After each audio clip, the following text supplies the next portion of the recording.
Vending machines for a while, mini little pizzas. But they're not hot though, are they? Well, you gotta cook them. Yeah, I want them up real nice. I want them ready to eat. Do you?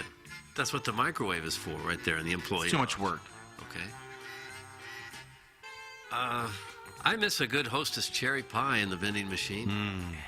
They don't even make those anymore, do they? Hostess out of business? Charlie, what do you want? I'm going to say, Doug, I'm going to say a fudge round. Don't say fudge. Not an oatmeal cream pie. Hell is a fudge round. It's a fudge version, and I shouldn't have said this because I left myself open to a lot of puns and whatnot. Yeah. But it's the fudge version of an oatmeal cream pie. Very good. So it just looks I believe it's Little Debbie. Like a fudgy hockey puck or something? Pretty much. Real good. Real nice like. Doug, fudge round is the answer. It isn't the good answer. Here's Action Jackson with 3 more ways to get TMA content. Check out listener rewards on the new TMA mobile app. Watch the show live on the TMA studio cams. Find it at TMASTL.com. Get the podcast on the TMA app. Download it now. Thanks, Jackson. It's the Ryan Kelly Morning After on 105.7 FM HD2. I'm Ryan Kelly with thehomeloanexpert.com. Everyone always asks me, hey, Ryan, how are you the preferred lender to so many of the area's top builders and real estate agents? It's simple. Because I have lower rates, I know how to get complicated deals done, and with my 10-day closing guarantee, I'll have you in the home of your dreams by the end of the month. Are you thinking about buying a house? You probably have a lot of questions, and I would love the opportunity to answer them all. Let's talk today. It all starts now at thehomeloanexpert.com. NMLS number 1326241. I spent 4 years in San Francisco. The Ryan Kelly Morning After. KPN-TFM HD2. Collinsville, St. Louis. Iggy's Drops of the Week. There's no shame in being single. It just means that 7.5 billion people don't want to be with you. The tenant next door to it is a Kokomo Joe's. Well, this guy's huge. And he did anal. If you don't have a truck, a tat, and a kid by 20, you ain't nothing. You know who doesn't kill spiders? Learn. We're not talking about you right this second. Doug's had enough. I've got hair that people would die to have. Martha White makes very good muffin mix. Exploding colons. I believe the fingering is the same. When it says I'm diddling myself. He's got a big blowhole. But he's trying to pound Jackson. The guy who actually took the first poop, how, he reacted, and did he squat? You spend 15 minutes of it talking about Merkins. It's like one of your favorite topics for some reason. And every time you bring it up, once a week on the show, you start talking about Spartacus. It's like the same conversation that you have with yourself. No one even listens. There's really nothing to talk about. I got to tell you, pretty much viewing-wise, I'm now just down to girl. Well, we all like Brian.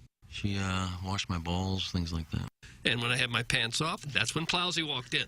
What? I think me and Iggy brought up a great topic of how weird it is for someone to get to page 12 or 13 on Pornhub. You know what I mean? Oh, I've gone to page 24 before trying to find something I haven't seen before. Oh, okay. Patrick Green's a scrub. And right in front of it is a Red Lobster. It's some hideous article that Jackson found and he sent just to upset us.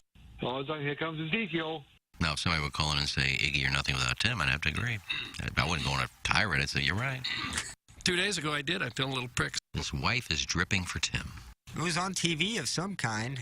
Vince Vaughn entrails? Boy, I'd really love to go hoe chasing tonight. He's already given up on missionary. Oh, and doggy. You would have 2 hands and a mouth available. That's ass to mouth, right? Iggy, can we find somebody to talk pap smear today? I certainly wouldn't be known as a flute leaker. Do you know I kept score for Elvin Metzger's final 300? Boy, that'd be a killer threesome in the middle of the lineup. I was cucked in the moment. I got a podcast that's in the top 50 in every country on the planet. I'm a hag. You just go into that big hole. We just talked about taking a dump. Okay. May I swallow? Well, every time I tee it up, I got a chance. You don't. I gave Pepper and Jeannie a chance last week. 22 and a half minutes of pube talk. That was Iggy's Drops of the Week. Driving the ball 300 yards is cool and impresses your buddies, but scoring amounts to getting the ball in the hole. Thus, the best way to lower your scores is to improve your short game. If you want a golf green that putts true and gives you real grass performance when practicing chips, pitches, and bunker shots, the only company to call is Clubhouse Turf, St. Louis's exclusive partner of Celebrity Greens. Each Clubhouse Turf signature green is unique in design and can create your own backyard golf experience that your family and friends will enjoy for years to come. Call Clubhouse Turf today at 314-802-6229 or visit them online at clubhouseturf.com. If you are a commercial property manager, property owner, small business owner, or are involved in operations, listen up. Engineer Design Facilities has become the #1 commercial fire alarm service provider in the market.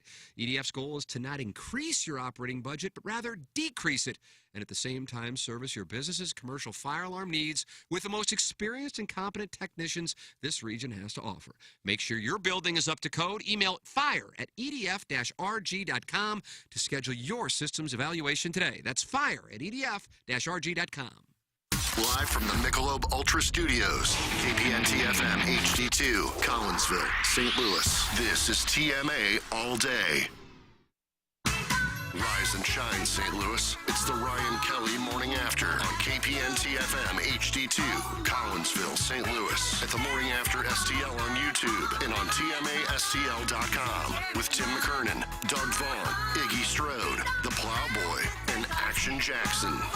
7:07 in St. Louis. You are listening to the Ryan Kelly Morning After. Welcome to our Michelob Ultra Studios. The Munganess St. Louis Acura Alton Toyota 7 o'clock hour. Timothy Michael McKernan, Douglas Selvin, Vaughn, Action Jackson sitting in the Michelob Ultra Studios for the vacationing Kenneth Iggy Strode, and the Plowhawk is on the ones and twos. And Doug, what a treat today's show will be. Why such a treat? What's in store? Well, my mother-in-law, my father-in-law, my 5-year-old son, and my 1-year-old son are gathered and watching this program on the television. Really? I would say, a mere, would you say about 16, 17 yards away from me? I don't know. I feel like I would probably I'd probably flight a gap wedge down and just run it out from where I am to where they are. And so our content will be pristine. Will it? Okay. No naughty talk today. We'll keep it we above do naughty board. talk, bro? Well, never. That was just a joke. We always keep it very civil, very above board. You want to talk about this World Baseball Classic? I didn't watch it. I told you I was going to watch it, and I didn't. Why did you watch it? Our nation suffered a horrible defeat last night, and some of us aren't over it yet. I'm deep into the wire, man. I can't get over it. I gotta for finish you. it now. Way down the hole. Stringer Bell. Halfway through season 2, I'm dedicated at this point to finish all 3 seasons. It's 5. Oh gosh, you got to get that knocked out. It'll be a great accomplishment. Why wouldn't you watch this ball game last night? I heard it was a good Everyone game. else was watching it. I heard it was a good game. Doug Shohei Ohtani against Mike Trout with the whole thing coming down to the final pitch. What else could you possibly ask for? Going into this thing, I had absolutely no interest. And by the time it all ended, I was locked in relatively late, probably about 11:15-ish in this part of the country, and I was staying up. And I would imagine a lot of baseball fans who perhaps weren't all that interested going into it found themselves interested in it. And it was all said and done. The emotional interest was taken advantage of. As Shohei Ohtani threw a slider, Mike Trout swung and he missed. And that'll do it. Japan has won the World Baseball Classic. Yeah, USA just couldn't hit with that lineup. The Japanese used 7 pitchers and held Bullpen start, bro. Held that lineup to 2 runs on a couple solo home runs. Right. That is really doing something. Goldie with 0 for 4. And he was on deck. He was on deck after Trout, but hold him accountable, Jackson. Can't. That slider Ohtani threw to end the game was so filthy. That is unbelievable. And the way he just comes in out of the bullpen like that, throwing immediate gas and then stuff with action on the tail end. He's unbelievable. That Shohei Ohtani is unbelievable. But, like, could you ask for a better Ohtani versus Trout to end it? Like, this is like Hollywood's script right there. The U.S. has Jackson, be honest with me. Did you stay up and watch it? No, I went to bed before the action finished, but I woke up this morning and watched the end of the highlights. I wanted to prioritize sleep last evening. No, I respect that. the The U.S. had some chances to score early. They had a couple guys on base with the big hitters up. They just could not get that hit. Couldn't do it. They refused to run or bunt a runner over. They did none of that, which might have come in handy there in the late innings. Stay out of some double plays, but I guess everybody they send up there is a home run threat, so they don't want to lose anybody on the bases.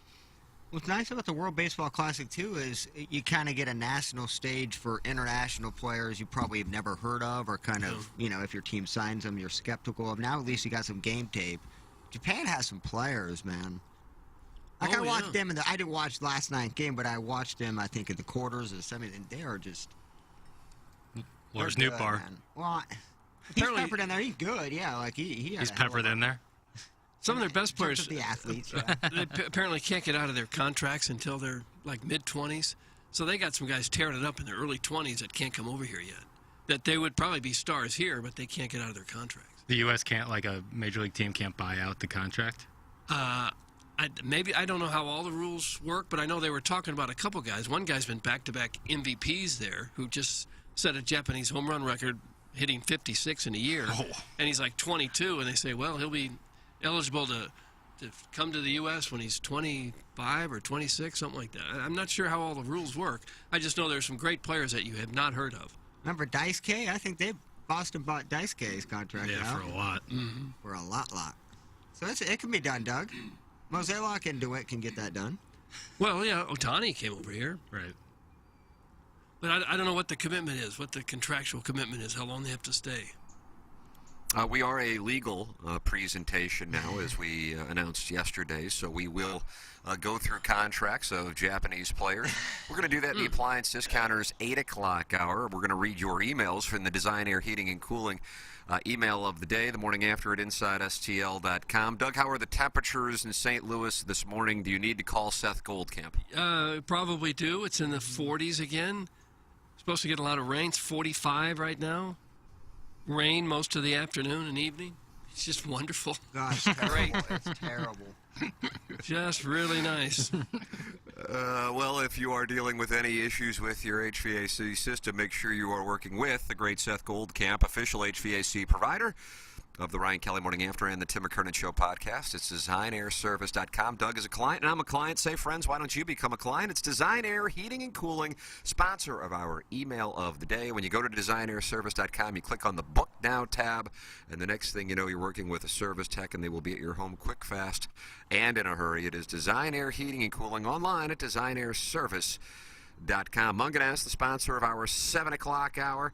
StLouisAcura.com and AltonToyota.com is where you can go shopping right now. And fortunately, there is now new car supply. That had been a problem going back to the start of the pandemic.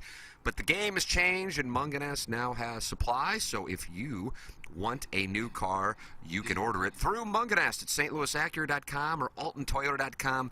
And then there's a secret phone number. Ooh. It's 314-252-0029. 0029. Straight to the muckety mucks. People are going to know about it. 314-252-0029. Straight to the muckety mucks. Jamie Burkhardt, Clayton Patterson, Yes. Peter Munganess. They're muckety mucks. They are indeed. They are indeed. Boy, they will take good care of you. They are. They sure have taken great care of us with fantastic cars, too. You went out there and caused a bit of a scene in the showroom when you demanded that they put 22-inch rims on your whip. But you're still getting along with them even after that? Well, I would hope. They call me, when I go to Munganess, they go, oh, here's the sportscaster. It's Doug Vaughn. That's what they call me. And so when they start saying that, I wanted the rims. Your favorite sportscaster's favorite sportscaster. Mm-hmm. That's right. Yeah. A man's man and the sportscaster's sportscaster. I like that. I like that.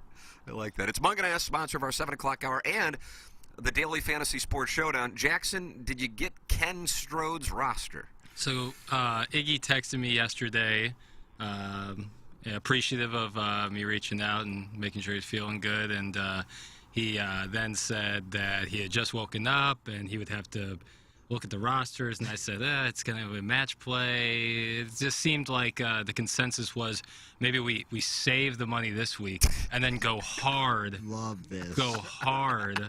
This is out of my playbook. Down a couple more.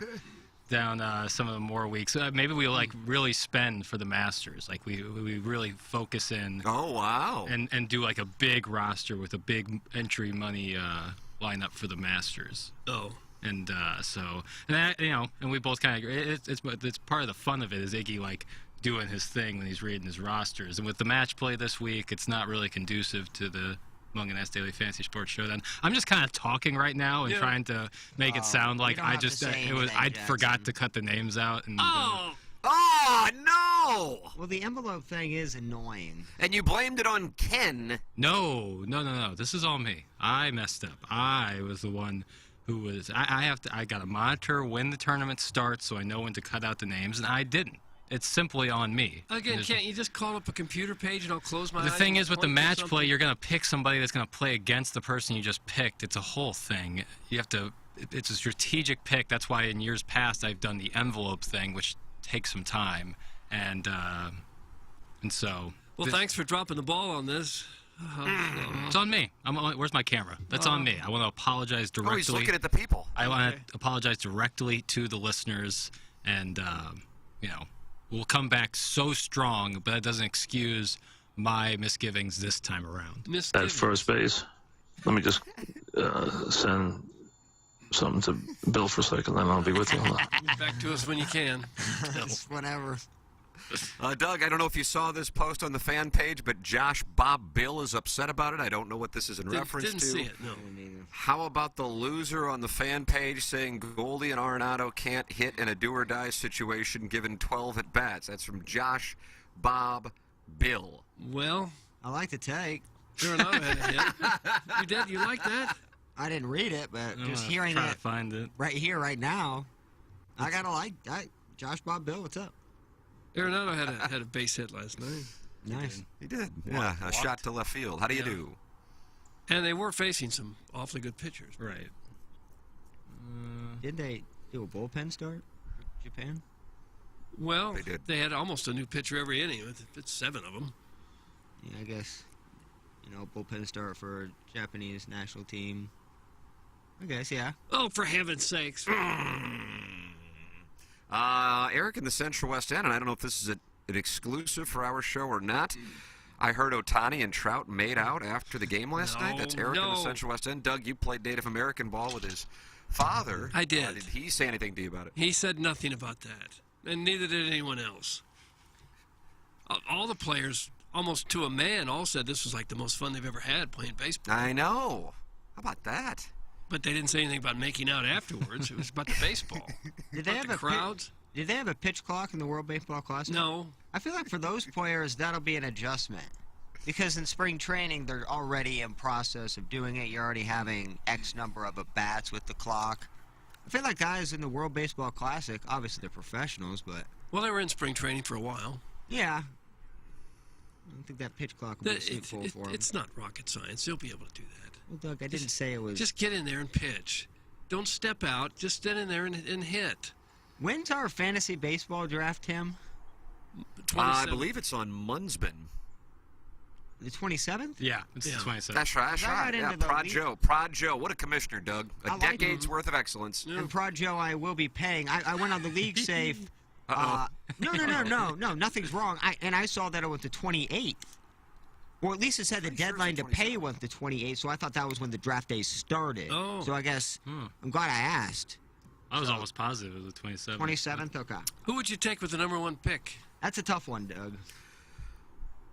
Ohtani? As a pitcher or a hitter? Man, yeah, I hate that you can't do it. Then never mind that. Yeah. I had him last year as a hitter, and proved to be very effective. Was he? Yeah. Now, Jose Ramirez is always a top 5 player. Yeah. May not be a #1 pick worthy, but my God, he's always in the top 5. Yeah. Let me see what I got on your fantasy baseball rankings for 2023. Doug, you want to take a guess who I haven't looked at it. Is #1? I'll say Trey Turner. That is correct. Because he steals bases too. And the second is Jose Ramirez. So both players have been named. What about the third? I bet you will not get 3, 4, and 5. Oh, probably not. I think you will name one of them. I don't think you will name the other two. This is solely for Doug. Fire your bullets at the pot. Gosh. 3, 4, and 5. Gosh. Ugh. I got to put you on the clock. I hate to do it. How but about we got so much Goldschmidt? coming up. How about Goldie? Yeah. No, I'm sorry. Oh, how about Trout? No, I'm sorry. Otani. No, I'm sorry. Yeah. Yep. Okay, who are Aaron they? Judge is 3. That's the one I forgot thought him. you would get. Forgot him. Yeah. And I don't think you would get 4 or 5, even if I Initials? gave you a million guesses. What about initials? JR. Jim Rogers? Not this year. Julio Rodriguez. That is correct. Good. Oh, I love Number that. 5, R.A. R.A. Randy Acorn? Not a Rosarena. I wish. No. R.A. Randy Acorn. That's a good text name, too. Ralph Albertson? Not this year. Man, R.A., that is a... We're dumb. Well, second letter, first name, please. Oh. Roger Allen. Oh, Roger Ronald Allen. Acuna. Who the hell is that? That's correct. Plowhawk shipped it. Acuna. Weird. Yeah. I would not have thought with the injury-prone season that he would be in the... Randy Acorn. Yeah, that's a solid... That's Randy like, Acorn. Who's going to be texting in his Randy Acorn? That's like MLB The Show, like a generic player that I know he had a is good year created. last year in the minors. I didn't realize he was that good. How about this text? Tim, I sent a text to Doug Vaughn's private muckety-muck number, and Clayton Patterson himself, on his day off, I might add, texted me back within 2 minutes and said someone would be contacting with me. Within 5 minutes, Karen texted me and then called me to set up an appointment. I have an oil change and tire rotation today at 1:45 for my whip. That's from Sam. Is it Sam Devers, Poco Brothel? Oh, yeah, Dever. Dever, that is the correct one. It's not Dever. It's Dever. I mean, this private phone number with the muckety mucks, look at the kind of service you get. Oh, well, you get that service every time you deal with Munganest. We're clapping, but we're also not surprised, Doug, because No, we've that's dealt right. with Least. this. Yeah. We have done this. Right. They're accommodating as all can be. They sure are. Yeah. Went to the Cardinal game yesterday. It was a Jack Flaherty start. Boy, that Nationals lineup is stacked. Is it? They have Victor Robles. I didn't know Matt Adams was still playing. Oh, He also sure. doesn't necessarily look like Matt Adams. He has lost a lot of weight. Yeah. Corey Dickerson is on the Nationals, so I mean it was kind of a who's who. Mm-hmm. And unfortunately, Flaherty didn't have a great start. He gave up a number of hits to Natitude, and it will most likely be his final start at spring training. When asked about it, he said, "I'll be happy once you guys stop following my velo. It's there. It feels good. The ball is coming out good. I thought I made a lot of good pitches. You get some weird contact here and there. I just threw a lot of pitches, which I think that just comes down to ending at bats." That's Jack Flaherty. Okay. Gave up 9 hits, 2 runs, struck out 4 2/3. Not a great start against the subpar lineup. Did you hear Why the do you name? hate Victor Robles? Yeah, did you just hear the names Tim I don't mentioned? hate Victor Corey Robles. Murder's Row. Dickerson. Hello. I sense a take. C.J. Abrams right there at the top of the lineup. Let's not forget him. Yeah, why do you hate Abrams? Man, this is stacked. What's the odds of them Well- making a deep run this year? They just It's sent got to be 50,000 to 1, right? They just sent Levertor and Hudson down to the minors. I saw that. Levertor How about was that? dynamite on what Sunday was Yeah. it? His last start. I mean, he was fantastic. And he should be a long reliever. I'm so confused why they're set on him being a starter and you have to go to the AAA. I mean, he can be a long reliever and then spot start if need. I'm so confused by that. Well, he's only 22 still. Yes, but And he they can play definitely want him to be baseball. a long-term Julio starter. Rodriguez is the third best player in baseball, and he's 21. Well, isn't Woodford? We've had people come up and like Well, he's better than Levertor. Well, he is. I'm just saying, like, I hate just using age. He looked good this spring, and if you're gonna take a chance, we don't have a deep bullpen. Well, isn't especially Woodford going to be the long reliever? Probably. He's had a great swing. spring. Yeah, he's been having Swingman? good too. I get it. Like, wouldn't you rather give Levertor more chances in the minors? I just felt like he deserved to be on that roster. He'll be up before the season's over, I'm sure. And I'm not a big Liberatore guy, but I felt like that's probably What's a... your beef with him? What's your beef with him? Well, because I'd like to see Randy Rosarena in the outfield. Oh. That's why.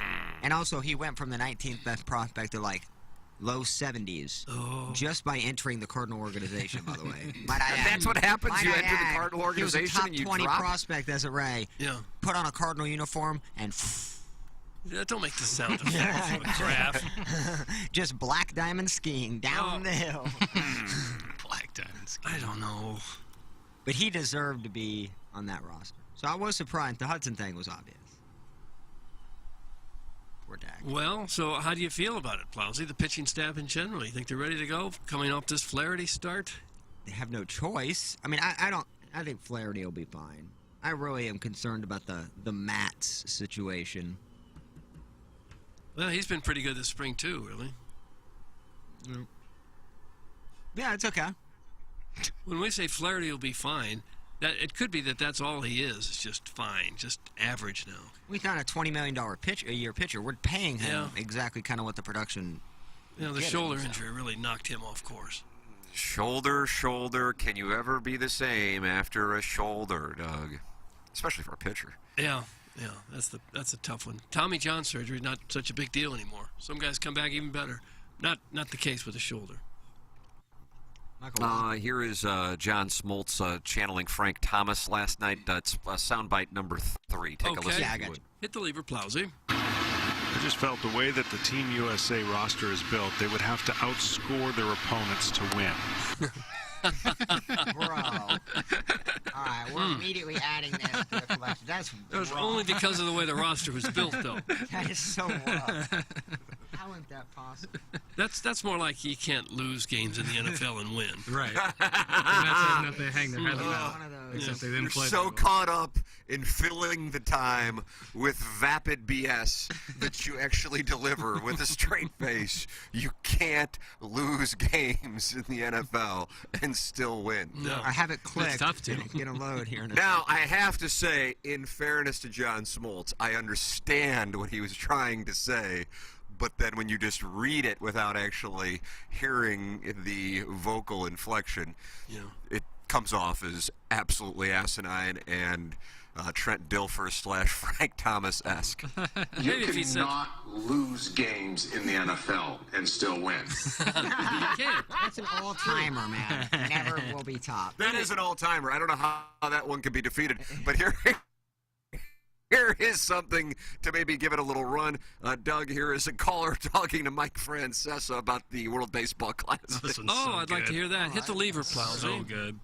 Hello, Michael. What's up? Michael, I'm surprised that Noah Syndergaard got a pass for turning down pitching for the USA. I mean, this is close to the baseball Olympics as we have, and as I'm sure you watched most of the games, how big of a deal this actually was. What, the WBC? Yes. I wouldn't watch it if it was in my backyard. There's nothing real about it. Nothing. That is a made-up marketing event. I understand that. But There's it's not any money. You know it's that. not about. There's nothing about this. This is not a real event. There's no history to it. There's no anything to it. It is a bogus event. But geez, Michael. So the answer is 0. The team probably patted him on the back for not playing in it. No, Michael. You think how mad were the Yankees for having Didi playing it? You think they were happy he played in it? Michael, no, I'm just. So come on, that event is a joke. Michael. First of all, nobody watches it. Nobody watches it. Michael, come on. How many times are you going to say Michael? Nobody watches it. Nobody. Go look at the ratings. Nobody watched it. No. Nobody watched it. All right, but a patriotic kind of thing. How is it patriotic? You were playing against a bunch of Americans. Michael. But the point is... Wait a second. What team were you excited about? Michael, what team were you excited about? What team were you excited about? What team? Yeah, what? Who else in the room? All right, who were you playing against in the final? Michael. What team were you playing against in the final? Michael. Don't say Michael again. I'm hanging up on you. Don't say it again. What team did you play in the final? Michael. I warned you. I warned you because you don't know who you played in the final. That's how thrilled you were at that event. You didn't even know who they played against. They played against a bunch of American players. That's who they played against in the final. And if my player got hurt in that event, I'd be furious, just like the Yankees were when Didi got hurt. And now the Mets have a pitcher who pitched in it and is hurt. That event is nonsense. And you know what? It shouldn't happen again. I like when he said, Michael, no. It's like Talia Shire. Close to the baseball Olympics as we have, and as I'm sure you watched most of the games, how big of a deal this actually What, the was. WBC? Yes. I wouldn't watch it if it was in my backyard.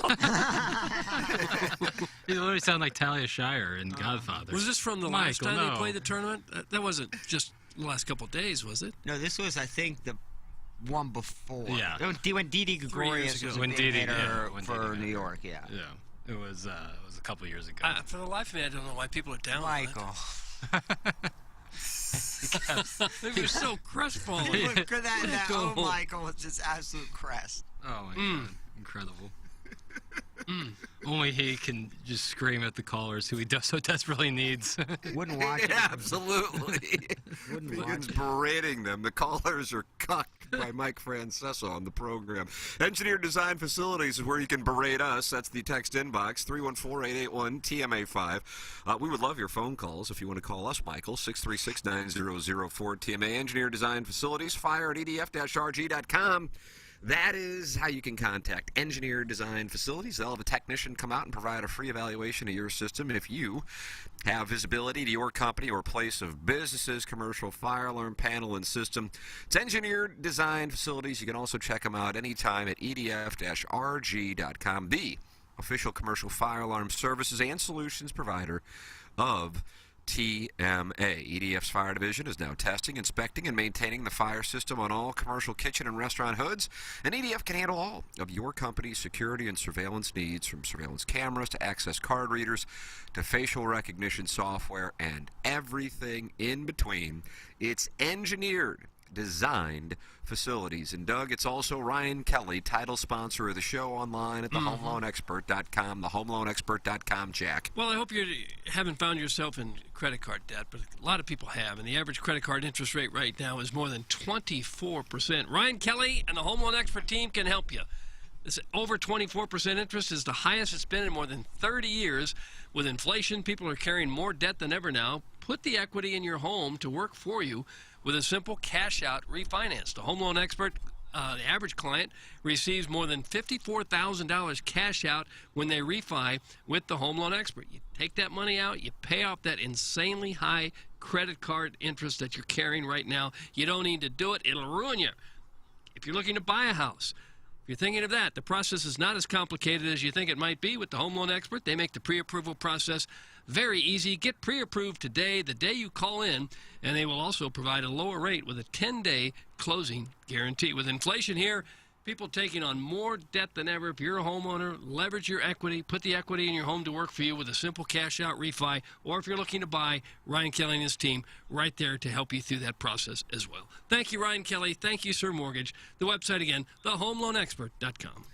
Title sponsor of this program for a decade, thehomeloanexpert.com, Ryan Kelly. When you are injured, it is a confusing process. And what Longo Biggs, new sponsor here on TMA, will do for you is take all the hassle out of your hands. Most people, understandably, do not know how to begin an insurance claim.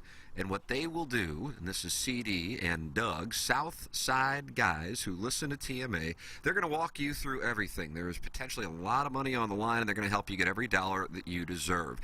They listen to the show, and unlike the big out-of-state law firms who don't care about their reputations locally, these guys live in the St. Louis community, and they do. So the integrity of their operation is incredibly important to them. In injury cases, justice gets paid in dollars, and whereas a lot of these big firms just want to settle, CD and Doug at Longo Biggs will go to trial. Most cases have some sort of obstacle or complication, and that does not mean they will settle your case for less. It's longobiggs.com, LongoBiggs.com. Longo Biggs, the choice of a lawyer is an important decision and should not be based solely on advertisements.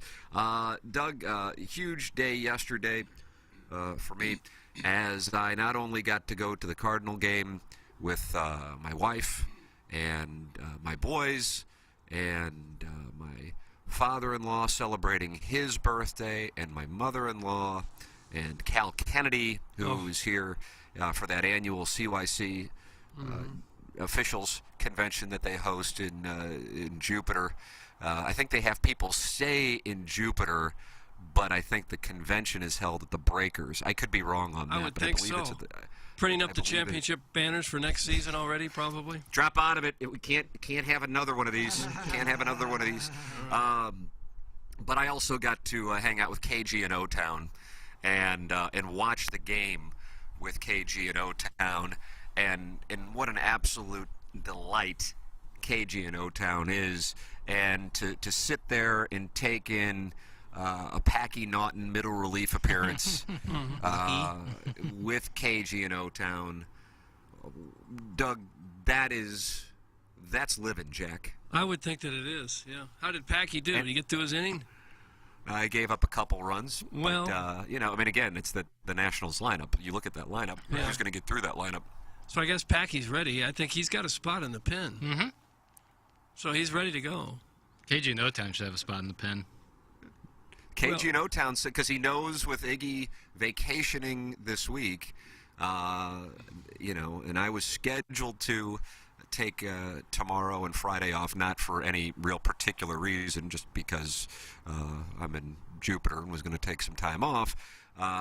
He said, I'll come in and help out on Thursday and Friday. So I believe he is going to come in tomorrow and Friday. Sweet. I believe that is the case. Oh, all right. Did he make further contact with his new love, Cassie, the singer? Boy, we talked a lot about that Cassie Moore. Yeah. And I guess she has been... Jackson, you've been in communication with her? Don't you call it incommunicado? We've had an email exchange, yeah. How was it? Don't just say that and then move your upper lip below your lower lip as if to say that's true, that's what I did, and then do the lip thing. Yeah, I mean, she sent after she had discovered that her music was being played on the station. She reached out to me to say thank you for playing her music, spreading the word on the magic that is, of course, Steadfast Eyes. So good. Real Friends, and other classics just like those. And I told her, absolutely, I think your music is fire. And I also said, if you want to she also said she was interested in making a move up to St. Louis to come see us, maybe perform and do something. I said, yeah. We are. Yes. We'll be reaching out to you and with some dates possibly, and just stay tuned for a little TMA X Cassie Moore collaboration. Who knows what could be going on? You said make a move here. Goodness. You mean she's just going to tour? She's not make a stop. No. Well, you never know. But Doug, if you look at the metrics, a number of people are relocating from Palm Beach to St. Louis. It's hard to keep them out. It's a mass exodus there in Florida. There's We need to no build way a you wall. can keep them in Palm Beach. Yeah. between those and the Londoners nice. who've moved here, That's correct. not much room. Not much room at the inn. When is the last time you heard a British accent in St. Louis? Never, because they don't exist, because nobody comes and lives here and tours here. Wow, Plowhawk, just direct, quick, rat-a-tat-tat delivery right there. I love my city. My city. It is terrible sometimes. There was this Australian guy who was an exchange student in Colombia at Mizzou, and I've never seen a human being be able to drink so well in my entire long life. Pitchers of beer right down the gullet. And with Big, heavy set fella? No, like 6'5", built like a Greek god, and just drank. Nice. And I've never seen it, so maybe we should get some more. The Rams should have played in Australia. They should have played in Melbourne or Perth. Perth. And we could have got some more Australians here, because they're a good time. There's a few Australians that have played in the NFL. A couple of punters. Brad Wing. He was, is that his name, Brad Wing? He had a short stint on the Giants. There's that LSU punter who celebrated too early and got a flag. That was him, Brad Wing. But I've met very few English folks in St. Louis. I have known some. I went to grade school with a girl who was English, but that was Ladue District. That's right. Yeah. So that doesn't really count. Probably some member of Parliament sent their child over here. Wealthy area of St. Her mom was like a professor at WashU. Sure, she was. Yeah. Guys, is Cassie familiar with Joshua? Maybe he can feature. That's from The Birthday Hawk. What a duo that would be, Doug, if Joshua and Cassie Moore could perform, and then maybe she could join him for the encore, which, of course, would be Little Angels. I think so. Oh, there wouldn't be a dry eye in the house, that's for sure. Yeah, that'd be a nice duo. We could put on quite a little concert with that. Yeah. Maybe see if Los Lonely Boys could headline. Well, I don't know if the there's a venue TMA big Music enough. Festival. Yeah, Ken Fest. Aren't they charging like? Ken Fest. That's what it would be. It would be called Ken Fest. And I think it would do numbers. The problem would be who would you assign to headline? Oh. Because, like, I feel like Cassie might feel slighted if Los Lonely Boys got the nod, despite the Grammy, got the nod over her. Got a Nautica booth. Plowsy, you have some experience as a stand-up comedian. You Right. could maybe open That's the show. correct. Yeah, I'll be the opener. I'll embarrass. I have a little Maybe bit more wit about Larry me. Nickel can return to the stage to berate the audience in a stunning heel turn. Man, he saved me. It's all coming together so nicely. Nobody talked about the lesbian. Everybody talked about Larry, so he saved me all right. from a...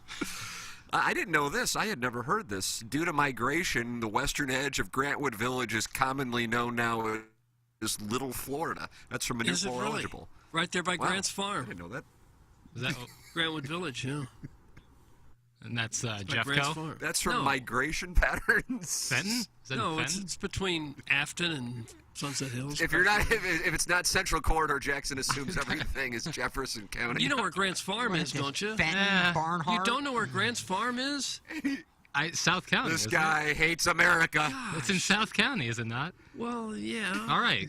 Point for me. Could you get there without a map? No. You no, son of no. a so-and-so. No, no. How many times Yep. did you go there? Thinks he's better than us, Doug. As a Grant's kid? Farm? Yes. Once. Why? Twice. Go to the zoo. More fun. Yeah, Doug, have you ever just went to Grant's Farm by yourself, you weirdo? Not by myself, no. Nobody who doesn't have kids goes to Grant's Farm more than maybe once. I've been twice. One time was with my nephew when he was in town, and another time I wanted to see it. So I saw it once, dragged the kid there, and now we're done. What's the So kind if of place don't you have go a- as if you when don't have you're a bundle kid? of joy, then Right. what But when you're a kid, Parents you're should not have mapping taken it you. out. You don't know what the highways are when you're a kid. Your parents should have taken you. They did. I've been to Grant's Farm. I just don't remember exactly where it is. Oh, man. Doug, Ledoux goes a step further. They go on wildlife tours in Africa. I didn't live in Ledoux. I never. First of all, Go I've on never safari. lived in Ledoux. I've never lived in Ledoux. And we moved to Olivet when I was like 7. Oh. I lived in Webster Sure. and then South City before that. I'm sure you know where Bush's Grove is. I do, right there in Yeah. Clayton and Price. Well, sure. That's in Wow. Ledoux area. But that's where I was 5 minutes from there. Like that's Yeah. where I Well, lived. we get it. We Do you get not it. know where things are where you live? I know. You're better The than the rest of Fuddruckers in us. Sunset Hills. Yes, I know right where it is. Right, exactly. Why don't we go to lunch there? Isn't it closed? I think it's closed. Yeah, They had a We going can, out of business we can sign brown bag it. for like 5 years. There's a Toys R Us there. I remember that was Not always, anymore. I Now know. it's about to become Bass Pro. All the Toys R Us are closed. I think there's like one left. Yeah. Are you going to go to Bass Pro Shop in Sunset? No. You son of What would I need at Bass Pro? A rifle? Oh my God, some Doug. outdoor gear.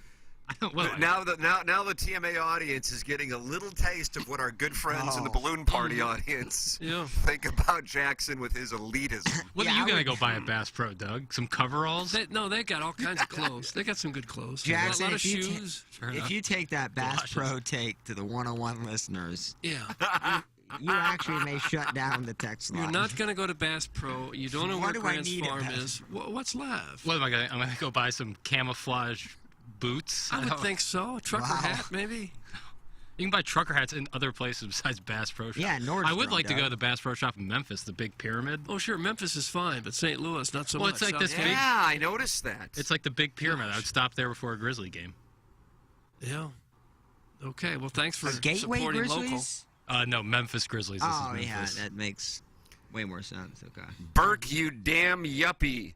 Go buy a Bass Pro hat like the Youngs. That's Oh. from Sweet Sweet Kai. I'm not into Isn't he that joining trend. you in that cabin in He's East not. Tennessee? He wants that to be very clear that he is not involved in the cabin trip. Was he not invited, or did he reject the invitation from different Gareth? a different friend group. This was like friends from my fraternity, and if I was going with like high school friends, Kyle would certainly be in that classification.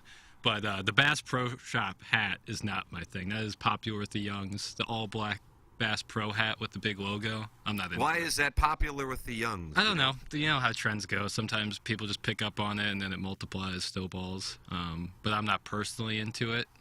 Because, like, I don't fish, I don't shoot, I don't hunt. So, like, I don't necessarily want to wear a Bass Pro Shop hat. See, I think I'm with you. I fish a little bit, but I don't hunt at all. So I typically, blessed, I'm an REI member. And that's where I get, like, running shoes or anything like that.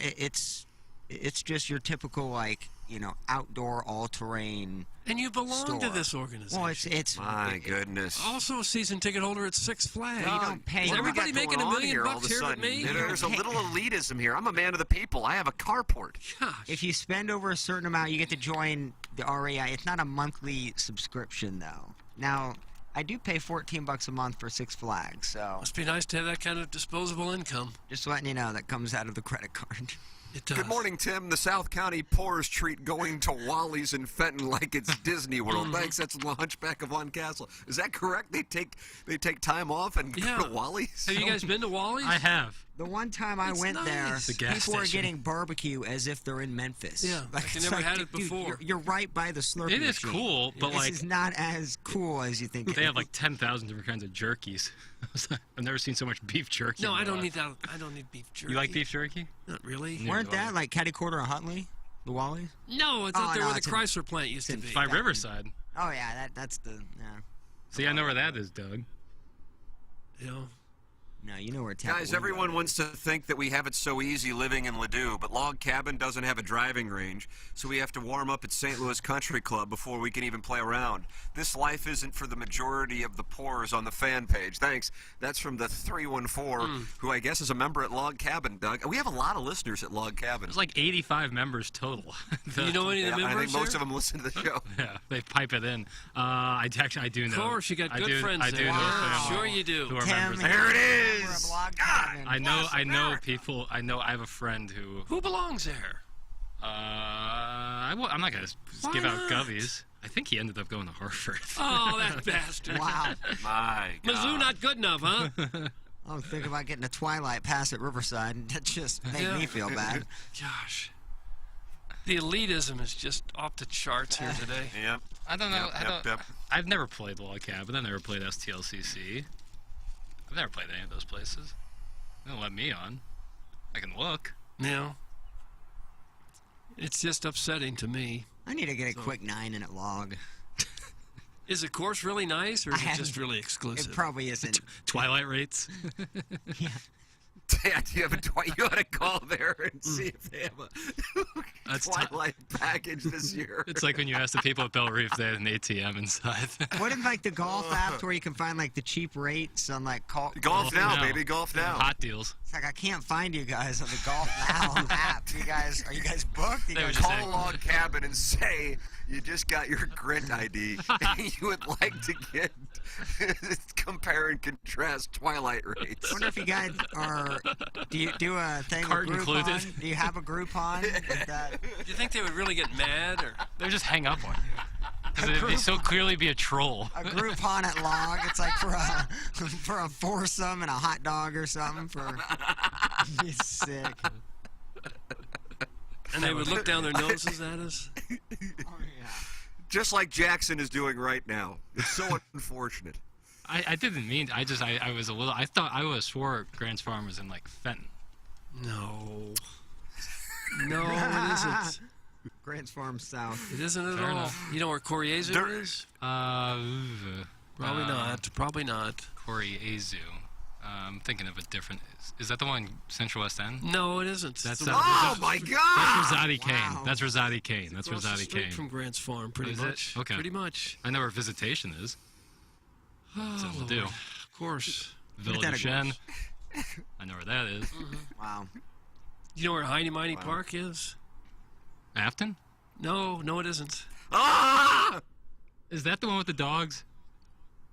The rabid dogs in the outfield. Yeah. Sorry, missed that An one. occasional skunk. That's in Lime, my friend. All my baseball games were played in Kirkwood, and it always flood. Yeah. That's Good about as morning. far south as you would get. My uncle went to MICDS, and at his daughter's wedding, he felt compelled to explain to our Dogtown/Shrewsbury Hoosier family which utensils to use for each plate of food that came out. We were just planning on rolling up our sleeves and strapping on a feed bag instead. Thanks, that's from the Dogtown Astro van. Yeah. I can support that. Salad I love fork. the poorly educated. Little salad fork. Doug, I don't know if you have a problem with this, but it just came in. While I'm no member, I did have to help our COO with a presentation at Log Cabin, and while there, I took a meaty recreational. Oh, Meaty. gosh. Oh, that's what you got to What do. makes it meaty? If they want to be snobs, Volume. dude, you have no idea what I can do to your restroom. Oh, Absolutely that's your no threat? idea. You should see what I've done to my porcelain at You home. should mention that after they reject your Twilight rate proposal. Make it an ultimatum. Either give me a Twilight rate or I'm coming to crap in that toilet. Yeah, that would be fun. Mr. Licks has issued a statement. I wouldn't dare send my kids to a school south of Litzinger. Thank you. No. Okay. With what's the Nerix is right there? Nerix is in Webster. No, the one am I thinking of? St. Joe's. Man, St. bad Joe's. day Would for- that be south? That's south of Litzinger. Just a little bit. Yeah, just like a. I mean, by 50 feet. steps. Yeah. You Yeah. could even make a case, Doug, that a part of its campus may be on Litzinger or to the north of it. Right. It's where my It's high right school. where Lifetime Fitness is. Yeah, and the street. Keeping family law very active Yeah. over the last few years. And the stoplight there. The St. Joe's is where my basketball career ended. That was our final game. Why did it end? District. District. Were you playing in the women's league? No, that's just where the tournament was held. The district tournament was held. At a girls' high school? Yeah, it was. I never heard of such a thing. Oh, that's where it was. Tatum won district championship. Moved on. Guys, this show needs to do a bus tour of all the places that Jackson doesn't know anything about in this region that he's lived in all his life. That's from friends of Bert Convey. I know a lot about St. Louis. I am good at geography. I am officially good at geography. You thought Grant's Farm was in Fenton. That aside, like I am good at geography. I know a lot about this You country. thought Heine Miney I'm good was at in geography. I am. I can draw a map of the U.S. from memory. Wow. Each state, and it's pretty good. Is it? Yeah, absolutely. Here, give me a piece of paper. I'll do it right now. That'll be fun, Doug. Don't You be know what question this is going to turn into? A fun little segment. In the Yeah. absence of the Munganast Daily Fantasy Sports Showdown, it's the Munganast artistic impression of the United States, courtesy of Jackson Burkett. Yeah, I'm going to close Fun my segment. laptop so people don't think I'm cheating. Do you know where Hidden Valley is? A little ski resort? Eureka. Off what road? Oh, come on. Come on, 109. Are you It's s- off 109. How am I supposed to know that? Because you're a St. Louisan. I went there once, fell on my ass skiing, and never went again. Oh. I have great respect for the UK, United Kingdom. Great respect. People call it Britain. They call it Great Britain. They used to call it England, different parts. That's a geography wizard right there. Guys, you want to talk about lip injections? The Lifetime Frontenac is filler headquarters. Thanks. That's from Is Eric, it? and he is in the Central West End at the moment. I've always heard how great that place is. It looks like a freaking ship from like Star Wars. It is the biggest thing I've ever seen in my life. My I've friends never rave been. about it. I Yeah, heard it's it supposed great. to, it's the I best heard place in unbelievable. town for fitness center, isn't it? Yeah. I don't know. Indoor pool, outdoor pool. Ah, yes, pool. Nice. I mean, I'm Good morning. Mr. Lick's kids go to school wherever his father-in-law says they go to school. That's from the Warson Woods Wacko. Yeah, when they get in trouble at school, they just call the grandfather. They don't even call Mr. Licks. Jackson, name the Twin Cities of southern Jefferson County. Yes, That's from please. KG and O-Town. Crystal City. And Clamhammer. Crystal City. Hold on. Gosh. We don't have all day. We have important things to get to. I know one of them is Crystal City. I don't know the other one. Festus. Festus. Okay. Jeez. Man. Last summer I made it the furthest south though. I went past Arnold. I went past the water tower. That's as How far far as did I you got. go past it? All the way to Wherever that Richardson Road? racetrack is. Oh, an Imperial? Yeah, or I think it's even further than that. Man, you should I think go I was going sushi past. It was like a 45-minute drive. Not that far, but What were you doing down there? Just dipping your toe in the southern waters? He was making an appearance for I 101 was. ESPN. He was. I was making an appearance. It was an appearance thing for one. It was really fun, actually. I really enjoyed it. Hung out, talked to the folks. Yeah. No one knew who the hell I was. Well, but it's because you hadn't been down there before. I think they could have had you down there. I don't think anyone was going to know who any of us were. I'm not really. Good morning, Mr. Licks can be seen every day at the Pillar Mom's carpool line. He's in the Honda Odyssey with the 30A sticker and the Pillar magnet. That's from the Worson Woods Wacko. What does 30A mean? I don't know anything about this stuff. Destin, Rosemary Beach. I don't know. That's what it is. Yeah, that's you see a lot of 30A stickers. I'll tell you what. Yeah, that's like the Panhandle. I think Destin. You guys ever hang out at the high school carpool lines? No, it's super creepy. God, where is that at? Didn't he just say that somebody does that?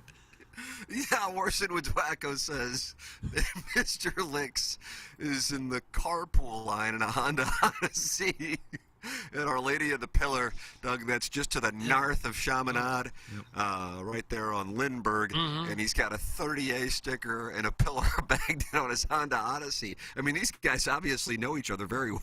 See, that's pretty damn good.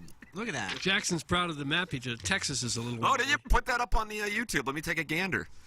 We've done that before, I've seen. Well, why just a contiguous 48? I struggle. Alaska and Hawaii are tough. Well, Hawaii is just islands, and Alaska's so big, and it's not really important. What do you mean it's not important? Wow, I got to tell you, it's pretty good. Thank you. Pretty good. Yeah, and I just did that in about 3 minutes, so don't ever question my geography. You can keep that one, Doug. That's on the house. Okay. Nice. Keep conking around the studio. Someone has to. Oh, no. I smacked What my happened? laptop. Everything I smacked my laptop into the mic. Here, I'll put it up on Instagram. I'll put it on the Instagram story. Take a picture that's going to be huge. TMA_STL. You can see hot pics. Michelob Ultra sponsor the studios that Jackson may be destroying currently while using his artistic freedom. 95 calories, 2.6 grams of carbs. Michelob Ultra sponsor of the studios, the J. Randolph Jr. Fan Page Club Championship, and the Dotem announcements coming on the Dotem here in the next. We had a meeting yesterday, Jackson. Do you recall when the announcements come? I know it's coming up here soon. I don't know. Few weeks. I cannot. Either way, you have a ballpark idea on everything. It's the same glorious thing that we've been doing, I believe, since 2016. I think 2016 was the first Dotem. Didn't have one in 2020, so Doug, I'm gonna use some finger math. Okay. 2016, 2017, 2018, 2019, 2021, 2022. So this will be the seventh Dotem. Amazing. Boy, I wouldn't have thought there'd been that many. No. 7th. And Dotem has made an appearance at how many of those? I think 3 or 4. No, I think that's about right, Plowhawk. But he's not coming this year, right? Thankfully. Not coming. Well, he may. Well, I think he'll have to be there. I would have to think. French fry bucket hat? Remember when Larry put on the GIMP mask? I still think that's one of the creepier pictures we have. That was a Tapawingo. I was at that That's correct. There was one year where we were at Tapawingo, and that's where Dotem was wearing the French fry bucket hat, standing next to Larry Nickel wearing a GIMP mask. God, and that mask barely fit Larry. Had that zipper on the mouth. They haven't had us back yet either, have they? Yeah, but not. I really enjoyed that. That was fun. That was really good. That was a good one. Mr. Licks is furious about what was just texted in by the Worson Woods Wacko.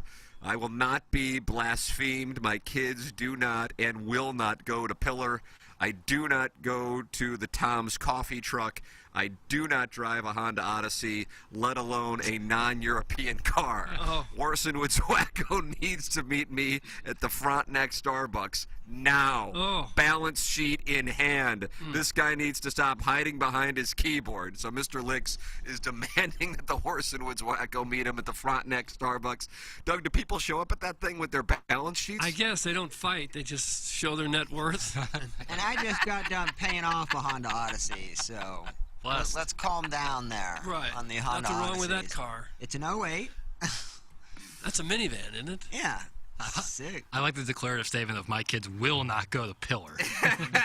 What's wrong with Pillar? It's a nice school. A lot of A lot of muckety mucks go to Pillar. Right next to it's connected with Chaminade. Oh, it sure is right there. Yeah. Huh. Okay.